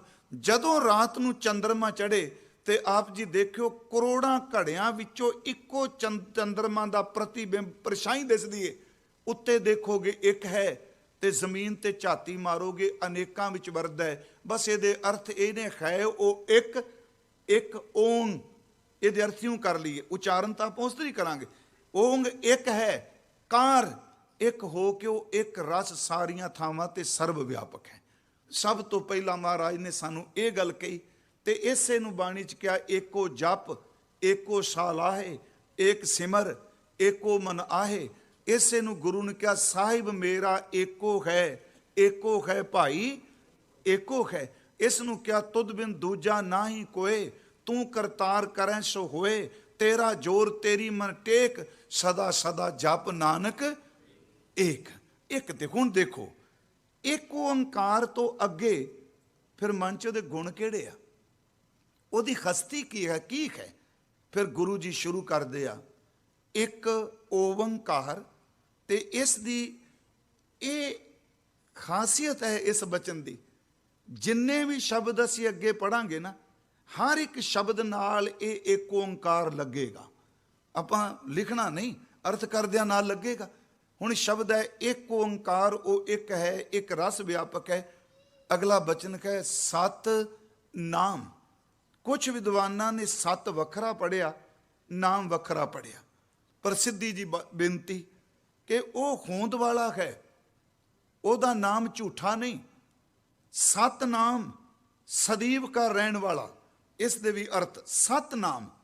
ਹੁਣ ਚਲੋ ਅਸੀਂ ਦੇਖਦੇ ਹਾਂ ਵੀ ਸਤਨਾਮ ਦਾ ਮਤਲਬ ਇੱਕ ਤਾਂ ਹੋ ਗਿਆ ਪੰਜਾਬੀ 'ਚ ਸੱਸਾ ਤੱਤਾ ਨੰਨੇ ਨੂੰ ਆ ਕੰਨਾ ਮਾਰੇ ਨੇ ਪਾਇਆ ਤੇ ਮੰਮਾ ਇੱਥੇ ਸੱਤੇ ਤੱਤੇ ਨੂੰ ਸਿਹਾਰੀ ਲੱਗੀ। ਸਤਨਾਮ ਇਹ ਅੱਖਰ ਨੇ ਬੰਦੇ ਦੇ ਸਮਝਣ ਲਈ, ਪਰ ਸਤਨਾਮ ਦਾ ਸਹੀ ਅਰਥ ਜੇ ਇਸ ਸਤਨਾਮ ਦੀ ਵਿਆਖਿਆ ਪੜ੍ਹਨੀ ਹੈ ਤੇ ਜਪ ਦੇ ਸ਼ੁਰੂ ਵਿੱਚ ਆਉਣੀ ਹੈ। ਆਦ ਸੱਚ ਜੁਗਾਦ ਸੱਚ, ਉਹ ਸਤਨਾਮ ਦੀ ਵਿਆਖਿਆ। ਸਤਨਾਮ ਦਾ ਅਰਥ ਕਿ ਜਿਸ ਦੀ ਹੋਂਦ ਸਦੀਵ ਰਹਿਣ ਵਾਲੀ ਹੈ। ਸਦੀਵ ਦਾ ਅਰਥ ਵੀ ਛੋਟਾ ਜਿਹਾ ਸ਼ਬਦ ਪੈ ਜਾਂਦਾ ਹੈ। ਬਾਕੀ ਜਿਤਨੇ ਨਾਮ ਨੇ, ਫਿਰ ਬੇਨਤੀ, ਇਹ ਕੀਰਤਮ ਨਾਮ ਨੇ। ਅਸੀਂ ਰੱਬ ਦੇ ਕੌਤਕਾਂ ਨੂੰ ਦੇਖ ਕੇ ਨਾਮ ਰੱਖੇ। ਜਿੱਦਨ ਕੋਈ ਇਨਸਾਨ ਵੀ ਨਹੀਂ ਸੀ, ਸਤਨਾਮ ਉਸ ਦਿਨ ਵੀ ਸੀ। ਜਿਸ ਦਿਨ ਆ ਲਫ਼ਜ਼ ਵੀ ਕੋਈ ਨਹੀਂ ਸਨ, ਸਤਨਾਮ ਉਸ ਦਿਨ ਵੀ ਸੀ। ਤੇ ਜਿਸ ਦਿਨ ਸਾਰੇ ਲਫ਼ਜ਼ ਮੁੱਕ ਜਾਣਗੇ, ਸਤਨਾਮ ਉਸ ਦਿਨ ਵੀ ਰਹੇਗਾ। ਇਹਨੂੰ ਫਿਰ ਥੋੜਾ ਜਿਹਾ ਬਾਣੀ ਚੋਂ ਅਸੀਂ ਥੋੜਾ ਜਿਹਾ ਲੱਗੇਗਾ ਸਹੀ ਪਹਿਲੇ ਦਿਨ ਵੀ ਇਹ ਕੀ ਗੁੰਝਲਦਾਰ ਜੀ ਗੱਲ ਹੋ ਰਹੀ ਹੈ, ਪਰ ਸਚਾਈ ਇਹ ਵੇ ਸਤਨਾਮ। ਹੁਣ ਦੇਖੋ ਇੱਕ ਬੇਨਤੀ ਮੈਂ ਕਰਾਂ, ਇੱਕ ਬਾਣੀ ਸ਼ਬਦ ਹੁੰਦਾ ਹੈ ਕੀਰਤਮ ਨਾਮ ਕਥੇ ਤੇਰੇ ਜੇਵਾ, ਸਤਨਾਮ ਤੇਰਾ ਪਰਾਪੂਰਬਲਾ। ਇਹ ਪਰਾਪੂਰਬਲਾ ਸਤਨਾਮ ਕੀ ਹੈ? ਮਹਾਰਾਜ ਨੇ ਇੱਥੇ ਬਖਸ਼ਿਸ਼ ਕੀਤੀ ਕੀਰਤਮ ਨਾਮ ਨੇ। ਇਹਨੂੰ ਸਮਝਣ ਲਈ ਸੌਖਾ ਇਹ ਵੇ, ਮੰਨ ਲਓ ਅਸੀਂ ਸ਼ਬਦ ਗੁਰਬਾਣੀ 'ਚ ਇੱਕ ਪੜ੍ਹਨੇ ਆ ਕਿ ਦੀਨ ਦਿਆਲ। ਦਿਆਲ ਦਾ ਅਰਥ ਪਰਮਾਤਮਾ ਲਈ, ਤੇ ਦੀਨ ਦਾ ਅਰਥ ਗਰੀਬ। ਜੇ ਗਰੀਬ ਹੋਇਆ ਤੇ ਦੀਨ ਦਿਆਲ ਸ਼ਬਦ ਆਇਆ, ਜੇ ਗਰੀਬ ਹੀ ਨਾ ਹੁੰਦਾ ਤੇ ਦੀਨ ਦਿਆਲ ਕਿੱਥੋਂ ਹੁੰਦਾ? ਇਹ ਕੀਰਤਮ ਨਾਮ ਹੈ, ਉਹਨੇ ਜੋ ਕੀਤਾ। ਇੱਕ ਅਸੀਂ ਪਾਠ ਕਰਨੇ ਆ ਪਤਿਤ ਪਾਵਨ। ਰਵਿਦਾਸ ਸਾਹਿਬ ਦਾ ਪਹਿਲਾ ਸ਼ਬਦ ਗੁਰੂ ਗ੍ਰੰਥ ਸਾਹਿਬ 'ਚ ਹੈ, ਜੋ ਪੈ ਹਮਨਾ ਪਾਪ ਕਰੰਤਾ ਆਹੇ ਅਨੰਤਾ ਪਤਿਤ ਪਾਵਨ ਨਾਮ ਕੈਸੇ ਹੁਣ ਤਾਂ। ਸਤ ਨਾਮ ਤੋਂ ਪਹਿਲਾਂ ਵੀ ਹੈ, ਪਰ ਪਤਿਤ ਪਾਵਨ ਉਦਨ ਹੋਇਆ ਜਿੱਦਨ ਬੰਦੇ ਦੀ ਹੋਂਦ ਬਣੀ। ਬੰਦੇ ਨੇ ਪਾਪ ਕੀਤੇ, ਤੇਰੇ ਨਾਮ ਨੂੰ ਜਪ ਕੇ ਪਵਿੱਤਰ ਹੋ ਗਿਆ। ਪਤਿਤ ਪਾਵਨ ਤੇਰਾ ਕੀਰਤਮ ਨਾਮ ਹੈ। ਅਸੀਂ ਸ਼ਬਦ ਪੜ੍ਹਨੇ ਆ ਗੋਪਾਲ। ਬੇਨਤੀ ਹੈ ਜੀ, ਗੋ ਦਾ ਅਰਥ ਇੰਦਰੀਆਂ, ਪਾਲ ਦਾ ਅਰਥ ਹੈ ਪਾਲਣਾ ਕਰਨ ਵਾਲਾ। ਇਹਦੇ ਅਰਥੇ ਵੀ ਨੇ ਇੰਦਰੀਆਂ ਦੀ ਪਾਲਣਾ ਕਰਨ ਵਾਲਾ। ਜਿਵੇਂ ਅਸੀਂ ਕਹਿੰਦੇ ਹਾਂ ਅਗੋਚਰ, ਅਗੋਚਰ ਦਾ ਅਰਥ ਹੈ ਇੰਦਰੀਆਂ ਦੇ ਪਰਾ। ਹੁਣ ਇੱਥੇ ਗੋ ਦਾ ਅਰਥ ਧਰਤੀ, ਪਾਲ ਦਾ ਅਰਥ ਹੈ ਪਾਲਣਾ। ਗੁਰਮੁਖੋ ਗੋਪਾਲ ਕੀਰਤਮ ਨਾਮ ਹੈ, ਪਰ ਜਦੋਂ ਧਰਤੀ ਕੋਈ ਨਹੀਂ ਸੀ ਉਦੋਂ ਕਿਹਨੇ ਗੋਪਾਲ ਕਿਹਾ? ਇਹ ਨਾਮ ਤਾਂ ਪਿਆ ਨਾ ਵੀ ਜੇ ਉਹਨੇ ਪਾਲਣਾ ਕੀਤੀ ਗੋਪਾਲ ਬਣ ਗਿਆ, ਜੇ ਗਰੀਬ ਤੇ ਦਇਆ ਕੀਤੀ ਦੀਨ ਦਿਆਲ ਬਣ ਗਿਆ, ਜੇ ਉਹਨੇ ਸੱਚ ਐਵੇਂ ਪਾਪੀਆਂ ਨੂੰ ਪਵਿੱਤਰ ਕੀਤਾ ਪਤਿਤ ਪਾਵਨ ਬਣ ਗਿਆ। ਇਹ ਨਾਮ ਸਾਰੇ ਉਦੋਂ ਆਏ ਜਦੋਂ ਮਾਨਵ ਜਾਤੀ ਪੈਦਾ ਹੋਈ, ਤੇ ਜਦੋਂ ਮਨੁੱਖ ਨਹੀਂ ਸੀ ਸਤਨਾਮ ਤਾਂ ਉਦੋਂ ਵੀ ਸੀ। ਫਿਰ ਗੁਰਮੁਖੀ ਨੂੰ ਸੁਣਿਓ ਮੇਰੀ ਬੇਨਤੀ ਨੂੰ, ਕਿਉਂਕਿ ਆਪਾਂ ਜ਼ੋਰ ਜ਼ਿਆਦਾ ਤਾਂ ਹੀ ਮੈਂ ਅੱਜ ਦੀ ਕਥਾ ਸਿਰਫ ਇਸ ਸਬਜੈਕਟ ਤੱਕ ਰੱਖੀ। ਸਤਨਾਮ ਜਾਪ ਸਾਹਿਬ 'ਚ ਪਹਿਲਾ ਸ਼ੰਤ ਪੜੋ। ਮੈਂ ਕਈ ਵਾਰੀ ਸੋਚਣਾ ਜਪਜੀ ਸਾਹਿਬ ਦਾ ਪਹਿਲਾ ਬਚਨ, ਬਖਜੀ ਜਪਜੀ ਇਹਦੀ ਵਿਆਖਿਆ, ਤੇ ਜਾਪ ਸਾਹਿਬ ਦਾ ਪਹਿਲਾ ਸ਼ੰਤ ਮੂਲ ਮੰਤਰ ਦੀ ਵਿਆਖਿਆ, ਤੇ ਬਾਕੀ ਸਾਰਾ ਜਾਪ ਸਾਹਿਬ ਸੱਚੀ ਮੁੱਚੀ ਜਪਜੀ ਸਾਹਿਬ ਦੀ ਤਰ੍ਹਾਂ ਵਿਆਖਿਆ। ਚੱਕਰ ਚੇਨ ਅਰ ਬਰਨ ਜਾਤ ਅਰ ਪਾਤ ਨਹੀਂ ਨਿਜੇ, रूप रंग अर रेख भेक को कह न सकत कहें, अचल मूर्त अनभव प्रकाश अमितोज कहीजै, कोट इंद्र इंद्रान शाह शाहान गणीजै, त्रै पवन महीप सुर नर असुर नेत नेत बन तृण कहत, तब सर्वनाम कथा कवन कर्म नाम बरनत सुमत। चलो आप सिर्फ इन्नी तुक लैनी, तब सर्वनाम कथा कवन, तेरे मुकम्मल सत नाम नू कौन बयान कर सकता है? बस आ जिन्ने को ना ले जा रहे हैं ये तेरी किरत नू वेख के रखे।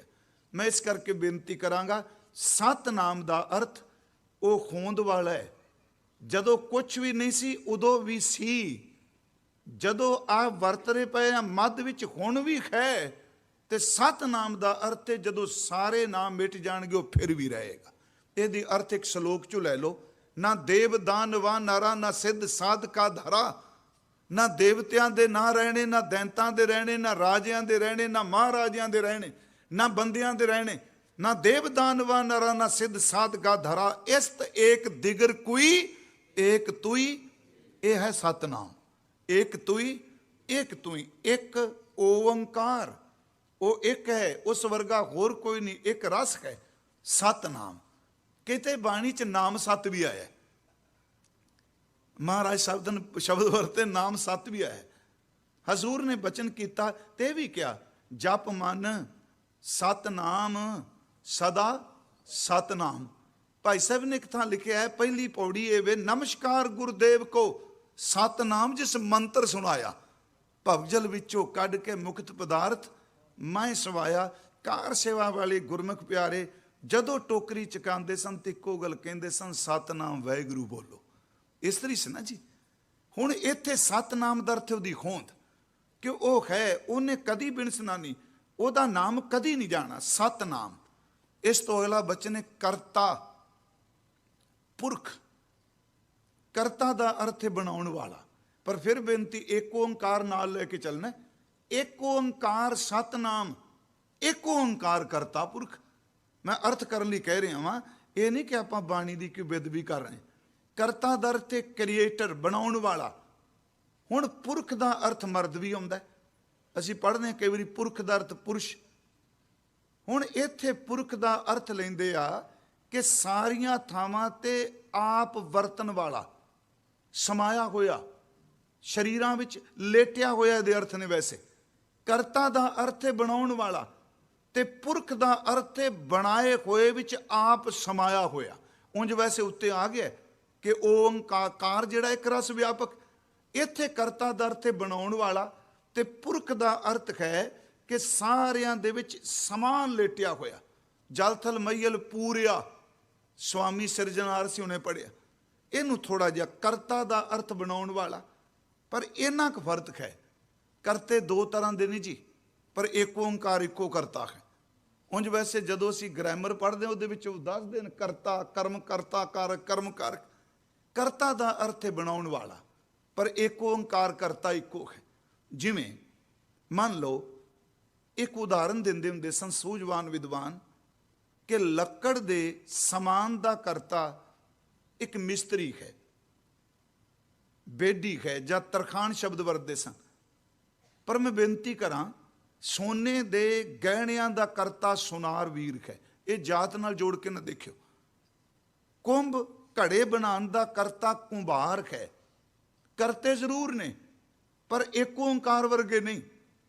ਇੱਕ ਲੱਕੜ ਦੇ ਕੰਮ ਦਾ ਕਾਰੀਗਰ ਹੈ, ਪਰ ਉਹ ਕਹੇਗਾ ਜਿੰਨੀ ਦੇਰ ਤੱਕ ਲੱਕੜ ਤੇ ਸੰਦ ਕੋਈ ਨਹੀਂ, ਮੈਂ ਕੁਝ ਨਹੀਂ ਜੇ ਕਰ ਸਕਣਾ, ਮੈਨੂੰ ਬਾਹਰੋਂ ਦਿਓ ਕੁਛ। ਲੱਕੜ ਹੋਵੇਗੀ, ਸੰਦ ਹੋਣਗੇ, ਤੇ ਕਰਤਾ ਕੁਝ ਕਰੇਗਾ। ਸੁਨਾਰ ਕੋਲ ਕਾਰੀਗਰੀ ਹੈ, ਹੁਨਰ ਹੈ, ਪਰ ਉਹ ਵੀ ਕਹੇਗਾ ਜੇ ਸੋਨਾ ਲਿਆਓਗੇ, ਆਸਮਾਨ ਇਕੱਠਾ ਕਰੋਗੇ, ਕੁਠਾਲੀ ਲਿਆਓਗੇ ਤੇ ਕੁਝ ਕਰਾਂਗਾ। ਮਿੱਟੀ ਕੋਈ ਨਹੀਂ ਤੇ ਕੁੰਭਾਰ ਕੀ ਕਰੇਗਾ ਜੇ ਚੱਕ ਕੋਈ ਨਹੀਂ ਤਾਂ। ਜਿੰਨੇ ਕਰਤੇ ਨੇ ਉਹਨਾਂ ਨੂੰ ਬਾਹਰੋਂ ਪਦਾਰਥ ਲੈ ਕੇ ਹੀ ਉਹ ਕਰਤੇ ਬਣਦੇ ਆ। ਤੇ ਕਈ ਵਾਰੀ ਜੋ ਕੁਝ ਕਰ ਦਿੰਦੇ ਆ ਉਹ ਧਰਿਆ ਧਰਿਆ ਰਹਿ ਜਾਂਦਾ, ਕਰਤਿਆਂ ਦੀ ਮੌਤ ਹੋ ਜਾਂਦੀ। ਪਰ ਇਹ ਐਸਾ ਕਰਤਾ ਨਹੀਂ। ਮੰਨ ਲਓ ਜਿਸ ਬੰਦੇ ਨੇ ਪਾਲਕੀ ਬਣਾਈ ਹੋਵੇ, ਲੱਕੜ ਦੀ ਬਣਾਈ, ਜੋ ਵੀ ਬਣਾਈ, ਉਹ ਵਾਹਿਗੁਰੂ ਜਾਣੇ, ਇਹ ਸਦੀਵ ਰਹਿ ਗਈ, ਬਣਾਉਣ ਵਾਲਾ ਤਾਂ ਤੁਰ ਗਿਆ। ਸੋਨੇ ਦੇ ਗਹਿਣੇ ਬੀਬੀਆਂ ਪਾਏ ਹੋਣਗੇ, ਉਹਦਾ ਕਾਰੀਗਰ ਪਤਾ ਨਹੀਂ ਕਿੱਥੇ ਚਲਾ ਗਿਆ, ਪਰ ਗਹਿਣਾ ਰਹਿ ਗਿਆ। ਮਿੱਟੀ ਦੇ ਭਾਂਡੇ ਸਾਲਾਂ ਤੱਕ ਰਹਿ ਜਾਣਗੇ, ਪਰ ਬਣਾਉਣ ਵਾਲਾ ਚਲਾ ਗਿਆ। ਕਰਤੇ ਹਨ ਪਰ ਪੁਰਖ ਨਹੀਂ, ਤੇ ਕਰਤੇ ਨੇ ਦੂਜੀ ਸਮਾਨ ਲੈ ਕੇ ਤਾਂ ਬਣਾਉਂਦੇ ਆ।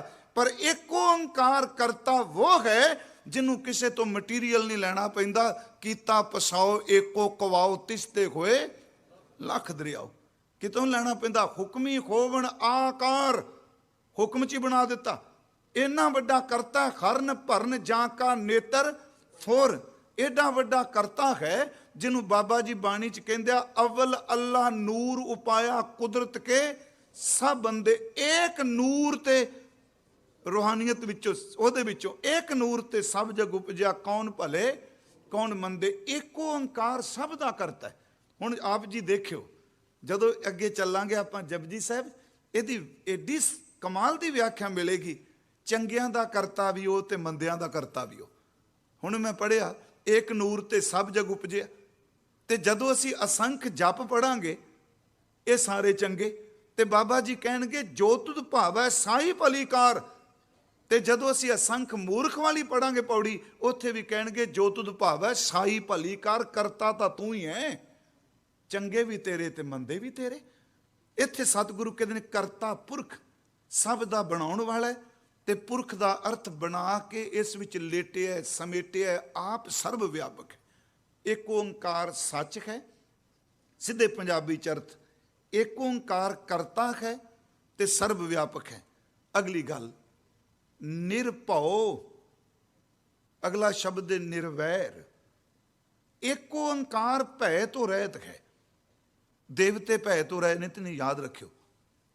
एक ओंकार निर्वैर, फिर बेनती निरभौ, निर दा अर्थ करांगे रहत, भौ दा अर्थ है डर। वो भय तो मुक्त है, उन्होंने कोई डर नहीं, क्योंकि डर भी कई तरह के ने। बंदा जन्म लेंदा है तो यही डर खाई जाता किते बीमारी ना कोई लग जाए, ਉਹਦਾ ਤੇ जन्म ही कोई नहीं, ਉਹਨੂੰ बीमारी कित्थे लगनी, काहदा डर। बंदा अगे वधदा है, तरक्की करदा है, अपने तो छोटा कोई मिल जाता ਉਹਦੇ ਨਾਲ गुस्से होण लग पैंदा है, बराबर दा मिलदा ਉਹਦੇ ਨਾਲ ईरखा करदा है, अपने तो वड्डा मरदा ਉਹ ਤੋਂ डरी जाता है, रब नूं ते प्रॉब्लम ही कोई नहीं। फिर बेनती ਉਹਨੂੰ कोई भय नहीं, कोई बीमारी नहीं ਉਹਨੂੰ। बंदे नूं भय वे मैं मर ना जावां, ਉਹਨੂੰ काहदा भय जी, ना वो मरै ना होवै, सोग दिंदा रहे ना चूकै, ਉਹਨੂੰ काहदा डर, कोई डर नहीं। इस करके वो निरभौ है, ਉਹਨੂੰ कोई भय नहीं, किसी का भय नहीं वो मनदा। गुरु साहब कहते आ कि देख मैं चिन्ने तेनू गुण दस रहा, ज्यों ज्यों तू इन्हां नूं रोज जपेगा, सच एवे तेरे च सारे गुण प्रवेश कर जाणगे जो रब जी दे ने। अगे जप च महाराज कहणगे निरभौ, ਉਹਨੂੰ कोई भौ नहीं। महाराज ने कहा सगलियां भौ लिखिया सिरलेख, नानक निरभौ निरंकार सच एक, ਉਹਨੂੰ कोई भय नहीं। गुरु साहब जी ने शब्द वरते कि सारियां च भय है, पर ਉਹਨੂੰ कोई भय नहीं। भय विच पवन वै सदवाओ, भय विच चलै लख दरियाओ, भय विच अगन कढै विगार, भय विच धरती तब्बी पार, सारे बचन कर दिते, पर एक ओंकार नूं कोई भय नहीं, ना जन्म दा ना मौत दा। अगली गल बंदे नूं भी भय भी जिहड़ा अज है किते खुश ना जाए। पदवी है ना, देवतियां नूं बड़ा डर दसी जी, जदों कई बारी मैं पुराण पढ़ना ते रब जी तां खुश हुंदे ने कोई भगती कर रहा, ते देवते ईरखा करते हैं कि यह भगती करदा पिया, इंद्र नूं यही साड़ा रहिंदा सी, भगती करके मेरी पदवी ते ना जाए। इस बंदे नूं डुलाना किवें, रब जी इस तरह नहीं करते, वो तां हसदे ने जदों कोई भगती करदा, खुश हुंदे ने। उहनूं पदवी दा डर कोई नहीं, किसे नहीं खो सकनी, ਉਹਦੀ पदवी ते कोई नहीं जाना, क्योंकि वड्डा तेरा दरबार सच्चा तुद तख्त, सिर शाहां पातशाह नेचल चौर छत प्यारे। ਉਹਨੂੰ कोई भय नहीं, किसे किस्म का भय है ही नहीं। उंज जे सच जानो, ਜਿਹੜਾ मेरे तुहाडे विच आत्मा है ना, वैसे डर ਉਹਨੂੰ भी कोई नहीं। डर खांदा पिया मन नूं ते उच्चे वाले ढांचे नूं, क्योंकि इंद्रियां प्रवृत्त हो गई ने दुनिया च। ये इन्नियां को अंदर लगा बनाई बैठियां ने कि सच एवे इन्हां नूं डर लगदा पिया, आत्मा नूं काहदा डर है। ना संस्कार करके फ्यूनल होम ते तुसीं आत्मा थोड़ा साड़ दे, बंदा सड़ के आया, आत्मा नहीं सड़दी। गुरु साहब ने कहा ना डुबदी है, ना सड़दी है, ना मरदी। जिहदी एक अंश निक्की जई वो कदी मरदी नहीं, ते जिहड़ा अंसी उहने कित्थे मरना है। निरभौ, उहनूं कोई भय नहीं किसे दा। अगला शब्द है निर्वैर, वो किसे नाल वैर नहीं कमांदा। सच एवे गुरमुखो, अगे आप जी देखोगे जपजी साहिब च जदों अत दा दुख भी आ जाए ना, खालसा जी कदी नहीं कहना रब मेरे नाल वैर कमा रहा ना, वो कदी किसी नाल वैर नहीं कमांदा। यही कारण जिथे अत दा दुख भी हुंदा है, उत्थे गुरुदेव रब दी निर्वैरता बारे कहंदे आ, दद्दा दोष ना देऊं किसे दोष कर्मा अपने, जो मैं किया सो मैं पाया, दोष न दीजै ਅਵਰਜਨ। ਆਪ ਕਮਾਨਾ ਵਿਛੜੀ, ਤੇਰਾ ਕੀ ਕਸੂਰ। ਇੱਕ ਬਚਨ ਅਸੀਂ ਪੜ੍ਹਨੇ ਆ, ਤੈਸੈ ਮਨ ਮੈਂ ਕੀਆ ਰੋਸ ਮੁਝ ਅਵਗਣ ਸ਼ਾਇ ਨਾਏ ਦੋਸ। ਤੂੰ ਤੇਰਾ ਤੇ ਦੋਸ਼ ਕੇ ਇਲਾਵਾ ਤੈਨੂੰ ਤੋਂ ਵੈਰ ਹੀ ਕੋਈ ਨਹੀਂ। ਕਿਸੇ ਨਾਲ ਵੈਰ ਨਹੀਂ ਕਵਾਉਂਦਾ, ਉਹ ਨਿਰਵੈਰ ਹੈ। ਫਿਰ ਬਿਨਤੀ ਨਿਰਭਉ ਹੈ, ਇੱਕ ਓੰਕਾਰ ਨਿਰਵੈਰ ਹੈ। ਅਗਲਾ ਬਚਨ ਹੈ ਅਕਾਲ ਮੂਰਤ। ਇਹਦਾ ਪਾਠ ਮੂਰਤ ਨਹੀਂ ਕਰਨਾ, ਪਾਠ ਅਕਾਲ। ਕਾਲ ਦੇ ਅਗੇਤਰ ਐੜਾ ਲੱਗਾ। ਉਂਝ ਵੈਸੇ ਕਾਲ ਦਾ ਅਰਥ ਮੌਤ ਵੀ ਹੈ, ਕਾਲ ਦਾ ਅਰਥ ਟਾਈਮ ਵੀ ਹੈ, ਕਾਲ ਦਾ ਅਰਥ ਚਲੋ ਸਮਾਂ ਸੀ ਕਰਨੇ। ਇੱਥੇ ਐੜਾ ਅਗੇਤਰ ਲਾ ਦਿੱਤਾ ਅਕਾਲ। ਅਕਾਲ ਦਾ ਮਤਲਬ ਹੈ ਜਿਹਦੇ ਉੱਤੇ ਸਮਾਂ ਕਦੀ ਪ੍ਰਭਾਵ ਨਹੀਂ ਪਾਉਂਦਾ। ਹਰ ਚੀਜ਼ ਸਮੇਂ ਦੇ ਅਧੀਨ ਹੈ, ਪਰ ਉਹ ਸਮੇਂ ਤੋਂ ਉੱਪਰ ਹੈ। ਜਿਵੇਂ ਅਸੀਂ ਜਿੰਨੇ ਬੈਠੇ ਹਾਂ, ਕਿ ਅਸੀਂ ਸਮੇਂ ਦੇ ਅਧੀਨ ਨਹੀਂ।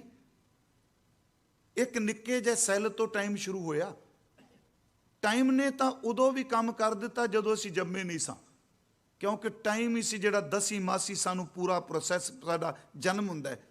6 ਮਹੀਨਿਆਂ 'ਚ ਸਾਡਾ ਪੂਰਾ ਸਰੀਰ ਦਾ ਢਾਂਚਾ ਬਣਦਾ ਹੈ, ਉਹ ਵੀ ਤਾਂ ਟਾਈਮ ਹੈ ਨਾ। ਗੰਢੇਂਦਿਆਂ ਇਹ ਟਾਈਮ ਆ ਗਿਆ ਨਾ, ਪਰ ਉਹਦੇ ਤੇ ਮਹੀਨੇ ਕੋਈ ਨਹੀਂ ਲਾਗੂ ਹੁੰਦੇ। 6 ਮਹੀਨਿਆਂ 'ਚ ਬੋਡੀ ਬਣਦੀ, 9 ਮਹੀਨੇ ਦਸੀ ਮਾਸੀ ਜਨਮ ਹੁੰਦਾ ਹੈ। ਸੱਚ ਐਵੇਂ ਅਸੀਂ ਨਾ ਵੀ ਮੰਨੀਏ, ਇੱਕ ਬੰਦਾ ਬਿਲਕੁਲ ਬਾਹਰ ਨਾ ਵਿਚਰੇ, ਇੱਕ ਕਮਰੇ 'ਚ ਸਾਰੀ ਜ਼ਿੰਦਗੀ ਰੋਟੀ ਪਾਣੀ ਦਿੰਦੇ ਰਹੋ, ਬੂਹੇ ਬੰਦ ਕਰ ਦਿਓ, ਪਰ ਟਾਈਮ ਬੰਦ ਬੂਹਿਆਂ 'ਚ ਵੀ ਕੰਮ ਕਰ ਜਾਂਦਾ। ਉਹ ਤੇ ਬਚਪਨ ਆਉਣਾ, ਜਵਾਨੀ ਆਉਣੀ, ਬੁਢੇਪਾ ਆਉਣਾ, ਸਮੇਂ ਨੂੰ ਲੈ ਜਾਣਾ। ਹਰ ਚੀਜ਼ ਤੂੰ ਅਕਾਲ ਪੁਰਖ ਨਾ ਹੀ ਸਿਰ ਕਾਲਾ, ਤੇਰੇ ਉੱਪਰ ਕੋਈ ਟਾਈਮ ਦਾ ਕੁੰਡਾ ਨਹੀਂ ਕੰਮ ਕਰਦਾ। ਬਾਕੀ ਸਭ ਤੇ ਕਾਲ ਪਾਏ ਬ੍ਰਹਮਾ ਬਵਤਰਾ, ਕਾਲ ਪਾਏ ਸ਼ਿਵਜੂ ਅਵਤਰਾ, ਕਾਲ ਪਾਏ ਕਰ ਵਿਸ਼ਨ ਪ੍ਰਕਾਸ਼ਾ ਸਕਲ ਕਾਲ ਕਾ। ਪਰ ਉਹ ਅਕਾਲ ਹੈ, ਉਸ ਉੱਪਰ ਕੋਈ ਸਮੇਂ ਦਾ ਅਸਰ ਨਹੀਂ। ਮੈਂ ਇੱਕ ਵਾਰ ਕਿਹਾ ਸੀ, ਇਹ ਸ਼ਬਦ ਬੜੀ ਵੱਡੀ ਬਖਸ਼ਿਸ਼, ਅਕਾਲ, ਕੋਈ ਸਮੇਂ ਦਾ ਅਸਰ ਨਹੀਂ। ਇਸੇ ਕਰਕੇ ਸਿੱਖ ਅਕਾਲ ਪੁਰਖ ਕੀ ਫੌਜ ਹੈ, ਅਕਾਲ ਪੁਰਖ ਨੂੰ ਮੰਨਦਾ ਹੈ, ਅਕਾਲ ਤਖਤ ਦੇ ਕੋਲ। ਇਹ ਟਾਈਮਲੈਸ ਹੈ। ਮਹਾਰਾਜ ਕਹਿੰਦੇ ਨੇ, ਅਗਲਾ ਸ਼ਬਦ ਹੁਣ ਆ ਗਿਆ ਜੀ ਮੂਰਤ। ਮੂਰਤ ਦਾ ਲਫ਼ਜ਼ੀ ਅਰਥ ਚਿੱਤਰ ਹੁੰਦਾ, ਕਈ ਵਾਰੀ ਅਸੀਂ ਕਹਿੰਦੇ ਹਾਂ ਨਾ। ਉਂਝ ਵੈਸੇ ਅਸੀਂ ਹੁਣ ਇੱਕ ਪਾਠ ਕੀਤਾ ਅਚਲ ਮੂਰਤ ਜਾਪ ਸਾਹਿਬ 'ਚ, ਇੱਥੇ ਆਇਆ ਅਕਾਲ ਮੂਰਤ। ਇੱਥੇ ਮੂਰਤ ਦਾ ਅਰਥ ਫੋਟੋ ਨਹੀਂ, ਜਿੰਨੀ ਕੁ ਸਮਝ ਪਈ। ਮੂਰਤ ਦਾ ਅਰਥ ਹੈ ਹਸਤੀ ਹੋਂਦ। ਉਹ ਸਮੇਂ ਤੋਂ ਉੱਪਰ ਹੈ, ਪਰ ਇਸ ਬੁੱਧਕ ਤਲ ਤੇ ਘੋੜੇ ਨਾ ਦੌੜਾਈ। ਸਮੇਂ ਤੋਂ ਉੱਤੇ ਕਿਵੇਂ ਹੋ ਸਕਦਾ ਹੈ?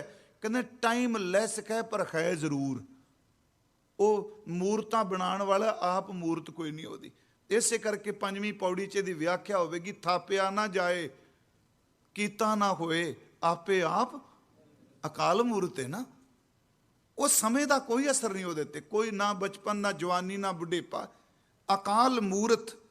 ਉਸ ਤੋਂ ਅੱਗੇ ਬਚਨ ਹੈ ਅਜੂਨੀ। ਉਹ ਜੂਨਾਂ 'ਚ ਨਹੀਂ ਆਉਂਦਾ। ਆ ਜਿਹੜੀਆਂ ਜੂਨਾਂ ਨੇ ਪ੍ਰੋਸੈਸ ਹੈ ਜੀ, ਕਿ ਇੱਕ ਜੀਵ ਕਿੰਨਾ ਕੁ ਤੁਰਦਾ ਹੈ, ਫਿਰ ਇਸ ਤੋਂ ਅੱਗੇ ਜਾਂਦਾ ਹੈ, ਉਹ ਜੂਨਾਂ ਵਿੱਚ ਨਹੀਂ ਆਉਂਦਾ। ਗੁਰਮੁਖੋ ਧਿਆਨ ਦਿਆ ਜੇ।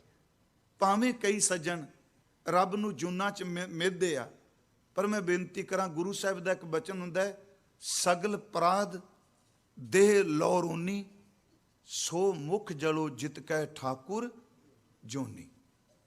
ਕੱਲ ਇੱਕ ਬੇਨਤੀ ਕੀਤੀ, ਮਨ 'ਚ ਆਏਗਾ, ਆਪਾਂ ਤਾਂ ਕਹਿੰਦੇ ਆਪ ਨਾਰਾਇਣ ਕਲਾ ਧਾਰ ਜਗ ਮੈਂ ਪਰਵਰਿਓ। ਜੂਨੀ ਇੱਕ ਕਰਮ ਚੱਕਰ ਹੈ। ਇਹ ਕਰਮ ਕੀਤਾ, ਆਹ ਜੂਨ ਮਿਲੀ, ਆਹ ਜੂਨ ਮਿਲੀ। ਅਜੂਨੀ ਉਹ ਜੂਨਾਂ 'ਚ ਨਹੀਂ ਆਉਂਦਾ। ਸੱਚੀ ਮੁੱਚ ਉਹਦੀ ਕੋਈ ਜੂਨ ਨਹੀਂ, ਉਹ ਨਾ ਬੰਦਾ ਹੈ। ਇਸੇ ਕਰਕੇ ਮੈਂ ਬੇਨਤੀ ਕਰਾਂਗਾ, ਗੁਰੂ ਗ੍ਰੰਥ ਸਾਹਿਬ ਵਿੱਚ ਰੱਬ ਲਈ ਇੱਕ ਲਿੰਗ ਨਿਰਧਾਰਿਤ ਨਹੀਂ ਕੀਤਾ। ਠੀਕ ਹੈ, ਅਸੀਂ ਬਹੁਵਚਨ 'ਚ ਵਰਤਨੇ ਆ, ਪਰਮਾਤਮਾ ਬਹੁਵਚਨ, ਪਰ ਗੁਰੂ ਗ੍ਰੰਥ ਸਾਹਿਬ 'ਚ ਤਾਂ ਮਾਈ ਵੀ ਕਹੇ, ਹਰ ਜੀ ਮਾਤਾ, ਹਰ ਜੀ ਪਿਤਾ, ਹਰ ਜੀਓ ਪ੍ਰਤਪਾਲਕ। ਮੈਂ ਇੱਕ ਹੋਰ ਬੇਨਤੀ ਕਰਾਂ, ਇੱਕ ਵਾਰ ਇੱਥੇ ਕਿਹਾ ਸੀ, ਦੁਨਿਆਵੀ ਸਿਸਟਮ ਵਿੱਚ ਪਿਤਾ ਪਿਤਾ ਹੈ, ਪਤੀ ਪਤੀ ਹੈ। ਕਦੀ ਕਿਸੇ ਨੇ ਪਿਤਾ ਨੂੰ ਪਤੀ ਕਹਿ ਕੇ ਆਵਾਜ਼ ਮਾਰੀ? ਪਰ ਗੁਰੂ ਗ੍ਰੰਥ ਸਾਹਿਬ ਤੇ ਮਾਰੀ ਇੱਕ ਦੀ ਖੂੰਦ। ਇੱਕ ਪਾਸੇ ਕਿਹਾ ਮੈਂ ਕਾਮਣ ਮੇਰਾ ਕੰਤ ਕਰਤਾਰ, ਦੂਜੇ ਪਾਸੇ ਉਸੇ ਗੁਰੂ ਦਾ ਬਚਨ ਅਸੀਂ ਪੜ੍ਹਿਆ, ਹਰ ਜੀ ਮਾਤਾ, ਹਰ ਜੀ ਪਿਤਾ। ਮੈਂ ਫਿਰ ਬੇਨਤੀ ਕਰਾਂਗਾ ਇਸ ਵਿਸ਼ੇ, ਈਵਨ ਉਸ ਦਾ ਕੋਈ ਸਾਡੀ ਤਰ੍ਹਾਂ ਨਿਰਧਾਰਿਤ ਨਹੀਂ ਕੀਤਾ ਜਾ ਸਕਦਾ, ਇਸਤਰੀ ਕਹੇ ਮਰਦ ਕਹੇ, ਇਹ ਸਾਰੇ ਸ਼ਬਦ ਬੰਦੇ ਦੇ ਅੰਦਰ ਨੂੰ ਸਮਝਾਉਣ ਲਈ ਨੇ। ਇੱਥੋਂ ਤੱਕ ਰੱਬ ਉੱਤੇ ਕਿਸੇ ਮਜਬ ਦਾ ਕਾਨੂੰਨ ਲਾਗੂ ਨਹੀਂ ਹੁੰਦਾ। ਨਮਸਤੰਗ ਅਮਜਬੇ, ਤੈਨੂੰ ਨਮਸਕਾਰ ਕਰਨਾ, ਤੇਰੇ ਉੱਤੇ ਕੋਈ ਮਜਬ ਆਪਣਾ ਠੋਕ ਨਹੀਂ ਸਕਦਾ ਕਿ ਰੱਬ ਸਾਡਾ ਹੈ। ਬੜੀ ਵੱਡੀ ਵਿਸ਼ਾਲਤਾ ਹੈ ਗੁਰਮਤਿ ਦੀ। ਕੋਈ ਉੱਤੇ ਕਹਿ ਸਕਦਾ। ਇਸ ਤਰ੍ਹਾਂ ਮਹਾਰਾਜ ਕਹਿੰਦੇ ਨੇ ਅਸਲ 'ਚ ਅਜੂਨੀ ਉਹ ਜੂਨਾਂ 'ਚ ਨਹੀਂ ਆਉਂਦਾ, ਜਿਹੜਾ ਜੂਨਾਂ 'ਚ ਆਏਗਾ ਉਹ ਅਕਾਲ ਨਹੀਂ ਹੋਏਗਾ। ਕਿਉਂਕਿ ਜੂਨ ਦੀ ਸਮੱਸਿਆ ਹੈ, ਕਿਉਂਕਿ ਉਹ ਟਾਈਮ ਉਹਦੇ ਤੇ ਲਾਗੂ ਹੁੰਦਾ ਹੈ। ਫਿਰ ਬੇਨਤੀ ਹੈ, ਜਿਹੜਾ ਜੂਨ 'ਚ ਆਇਆ ਉਹ ਜੰਮਿਆ ਹੈ, ਜਵਾਨ ਹੋਇਆ, ਬੁੱਢਾ ਹੋਇਆ, ਮਰੇਗਾ। ਪਰ ਜੇ ਉਹਨੂੰ ਜੂਨਾਂ 'ਚ ਲਿਆਂਦਾ ਤੇ ਪਹਿਲਾ ਸ਼ਬਦ ਨਹੀਂ ਟੁਕੇਗਾ, ਅਕਾਲ ਮੂਰਤ।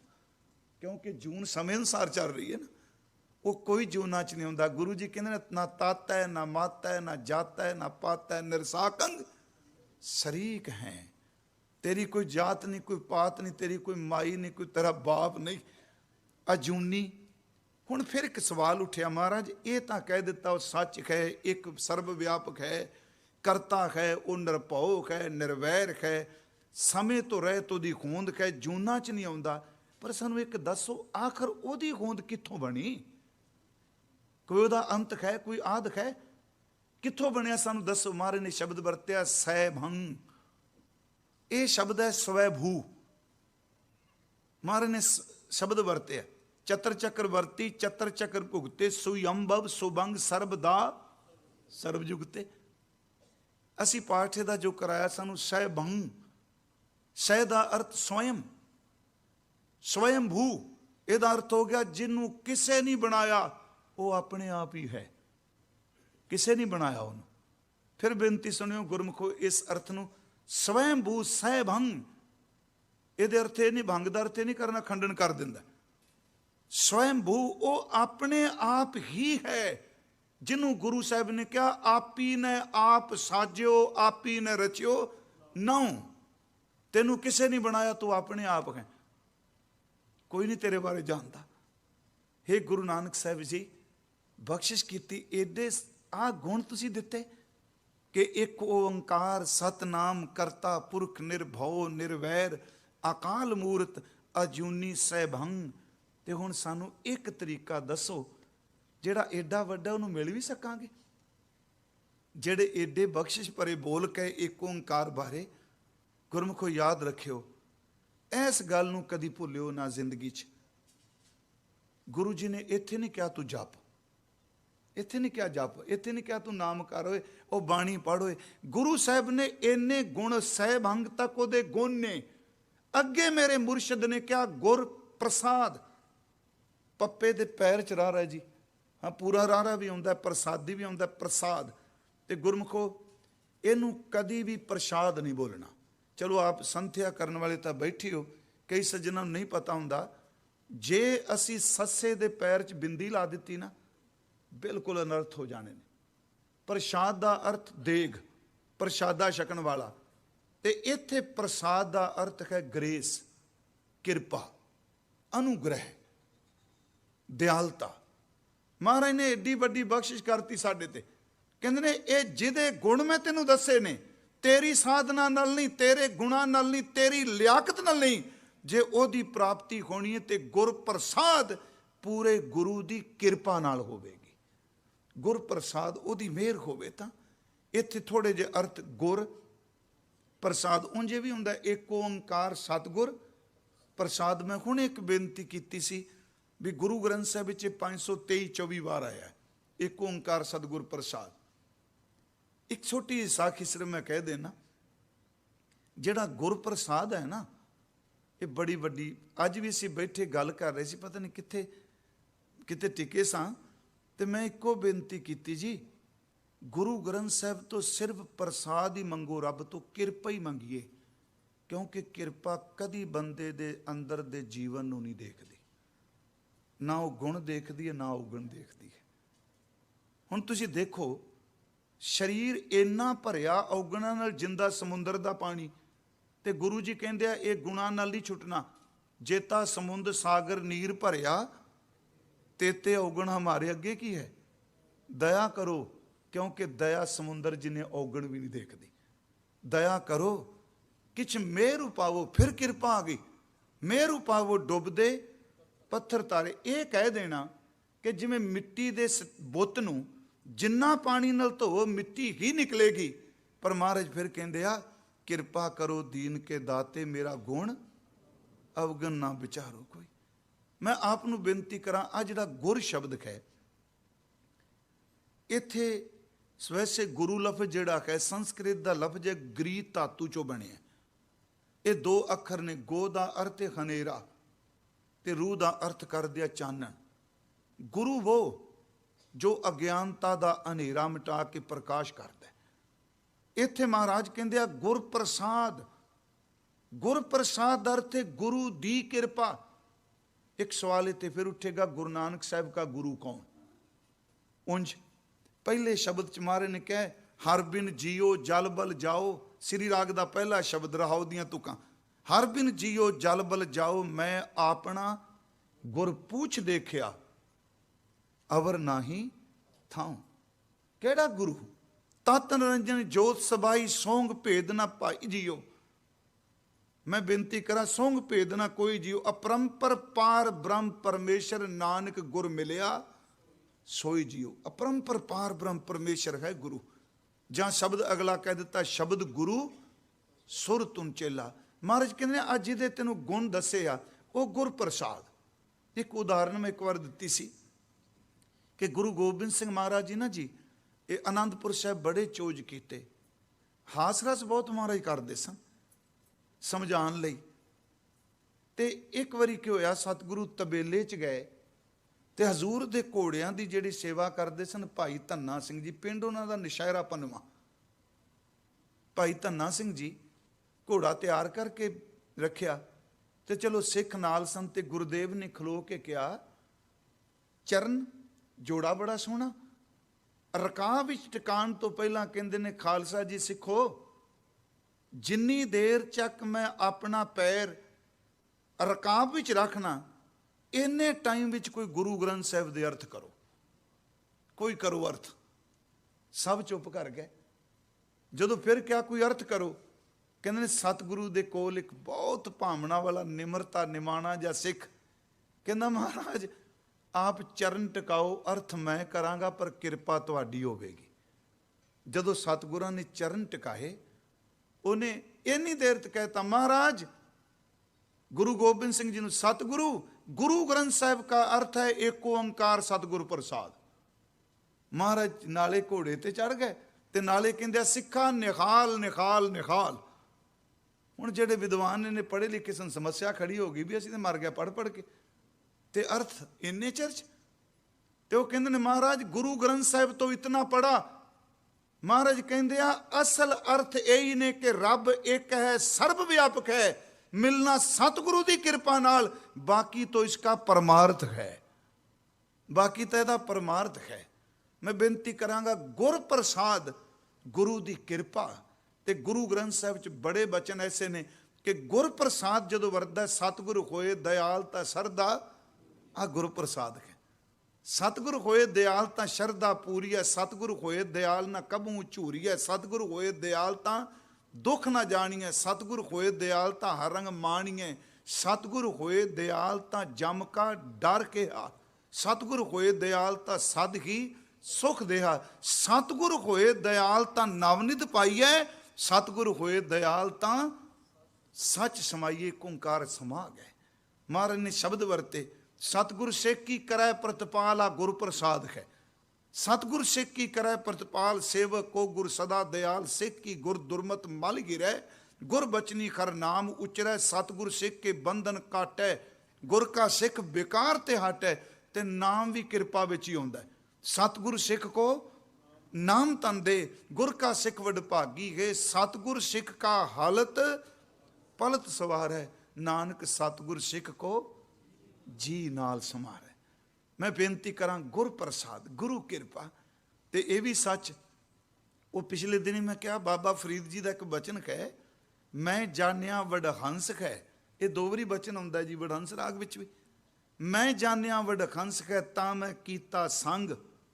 मैनू की पता सी ये एक काला कां निकलना बगला है, चंगा समझ के मैं नेड़े लग गई ਚੰਗਾ ਸਮਝ ਕੇ ਮੈਂ ਇਹਦੀ ਸੰਗਤ ਕੀਤੀ। ਮੈਂ ਜਾਣਿਆ ਵਡਖੰਸ ਹੈ ਤਾਂ ਮੈਂ ਕੀਤਾ ਸੰਗ, ਜੇ ਜਾਣਾ ਬਗ ਬਪੜਾ ਤਾਂ ਜਨਮ ਨਾ ਭੇੜੀ ਅੰਗ। ਮੈਨੂੰ ਪਤਾ ਹੁੰਦਾ ਹੈ ਬਗਲਾ ਮੈਂ ਕਿਉਂ ਨੇੜੇ ਲੱਗਦੀ। ਅੱਗੇ ਮਹਾਰਾਜ ਕਹਿੰਦੇ ਆ ਮਹੱਲਾ ਪਹਿਲਾ, ਕਿਆ ਹੰਸ ਕਿਆ ਬਗਲਾ ਜਾਂ ਕੋ ਨਦਰ ਕਰੇ, ਜੋ ਤਿਸ ਭਾਵੈ ਨਾਨਕਾ ਕਾਗੋਂ ਹੰਸ ਕਰੇ। ਇਹ ਗੁਰ ਪ੍ਰਸਾਦ ਹੈ। ਕੱਚੋ ਕੰਚਨ ਭਇਓ ਸ਼ਬਦ ਗੁਰ ਸਰਵਣੇ ਸੁਣਿਓ, ਬਿਖਤੇ ਅੰਮ੍ਰਿਤ ਹੋਇਓ ਨਾਮ ਸਤਿਗੁਰ ਮੁਖ ਭਣਿਓ, ਲੋਇਓ ਹੋਇਓ ਲਾਲ ਨਦਰ ਸਤਿਗੁਰ ਜਦ ਧਾਰੈ ਗੁਰ ਪ੍ਰਸਾਦ। ਮਹਾਰਾਜ ਨੇ ਇੱਕੋ ਗੱਲ ਮੁਕਾਈ ਵੀ ਖਾਲਸਾ ਜੀ ਸਿੱਖਾਂ ਨੂੰ, ਸਾਨੂੰ ਸਭ ਨੂੰ ਗੁਰ ਪ੍ਰਸਾਦ। ਹੁਣ ਇਸ ਤੋਂ ਅੱਗੇ ਮਹਾਰਾਜ ਇਹ ਗੁਰ ਪ੍ਰਸਾਦ ਤਾਂ ਕਹਿ ਦਿੱਤਾ, ਇਹਦੇ 'ਚ ਕੋਈ ਸਾਧਨਾ ਨਹੀਂ ਦੱਸੀ ਜੀ। ਸਾਧਨਾ ਸਮਝ ਕੇ ਪ੍ਰੈਕਟਿਸ ਨਹੀਂ ਦੱਸੀ, ਅਭਿਆਸ ਨਹੀਂ ਦੱਸਿਆ ਤੁਸੀਂ ਕੀ ਕਰੋ, ਬਸ ਇੱਕ ਦੇ ਗੁਣ ਗਾਈ ਗਏ। ਮਹਾਰਾਜ ਸਾਨੂੰ ਪ੍ਰੈਕਟਿਸ ਦੱਸੋ। ਕਿ ਲੱਗੇ ਹੁਣ ਜਪ, ਫਿਰ ਬੇਨਤੀ।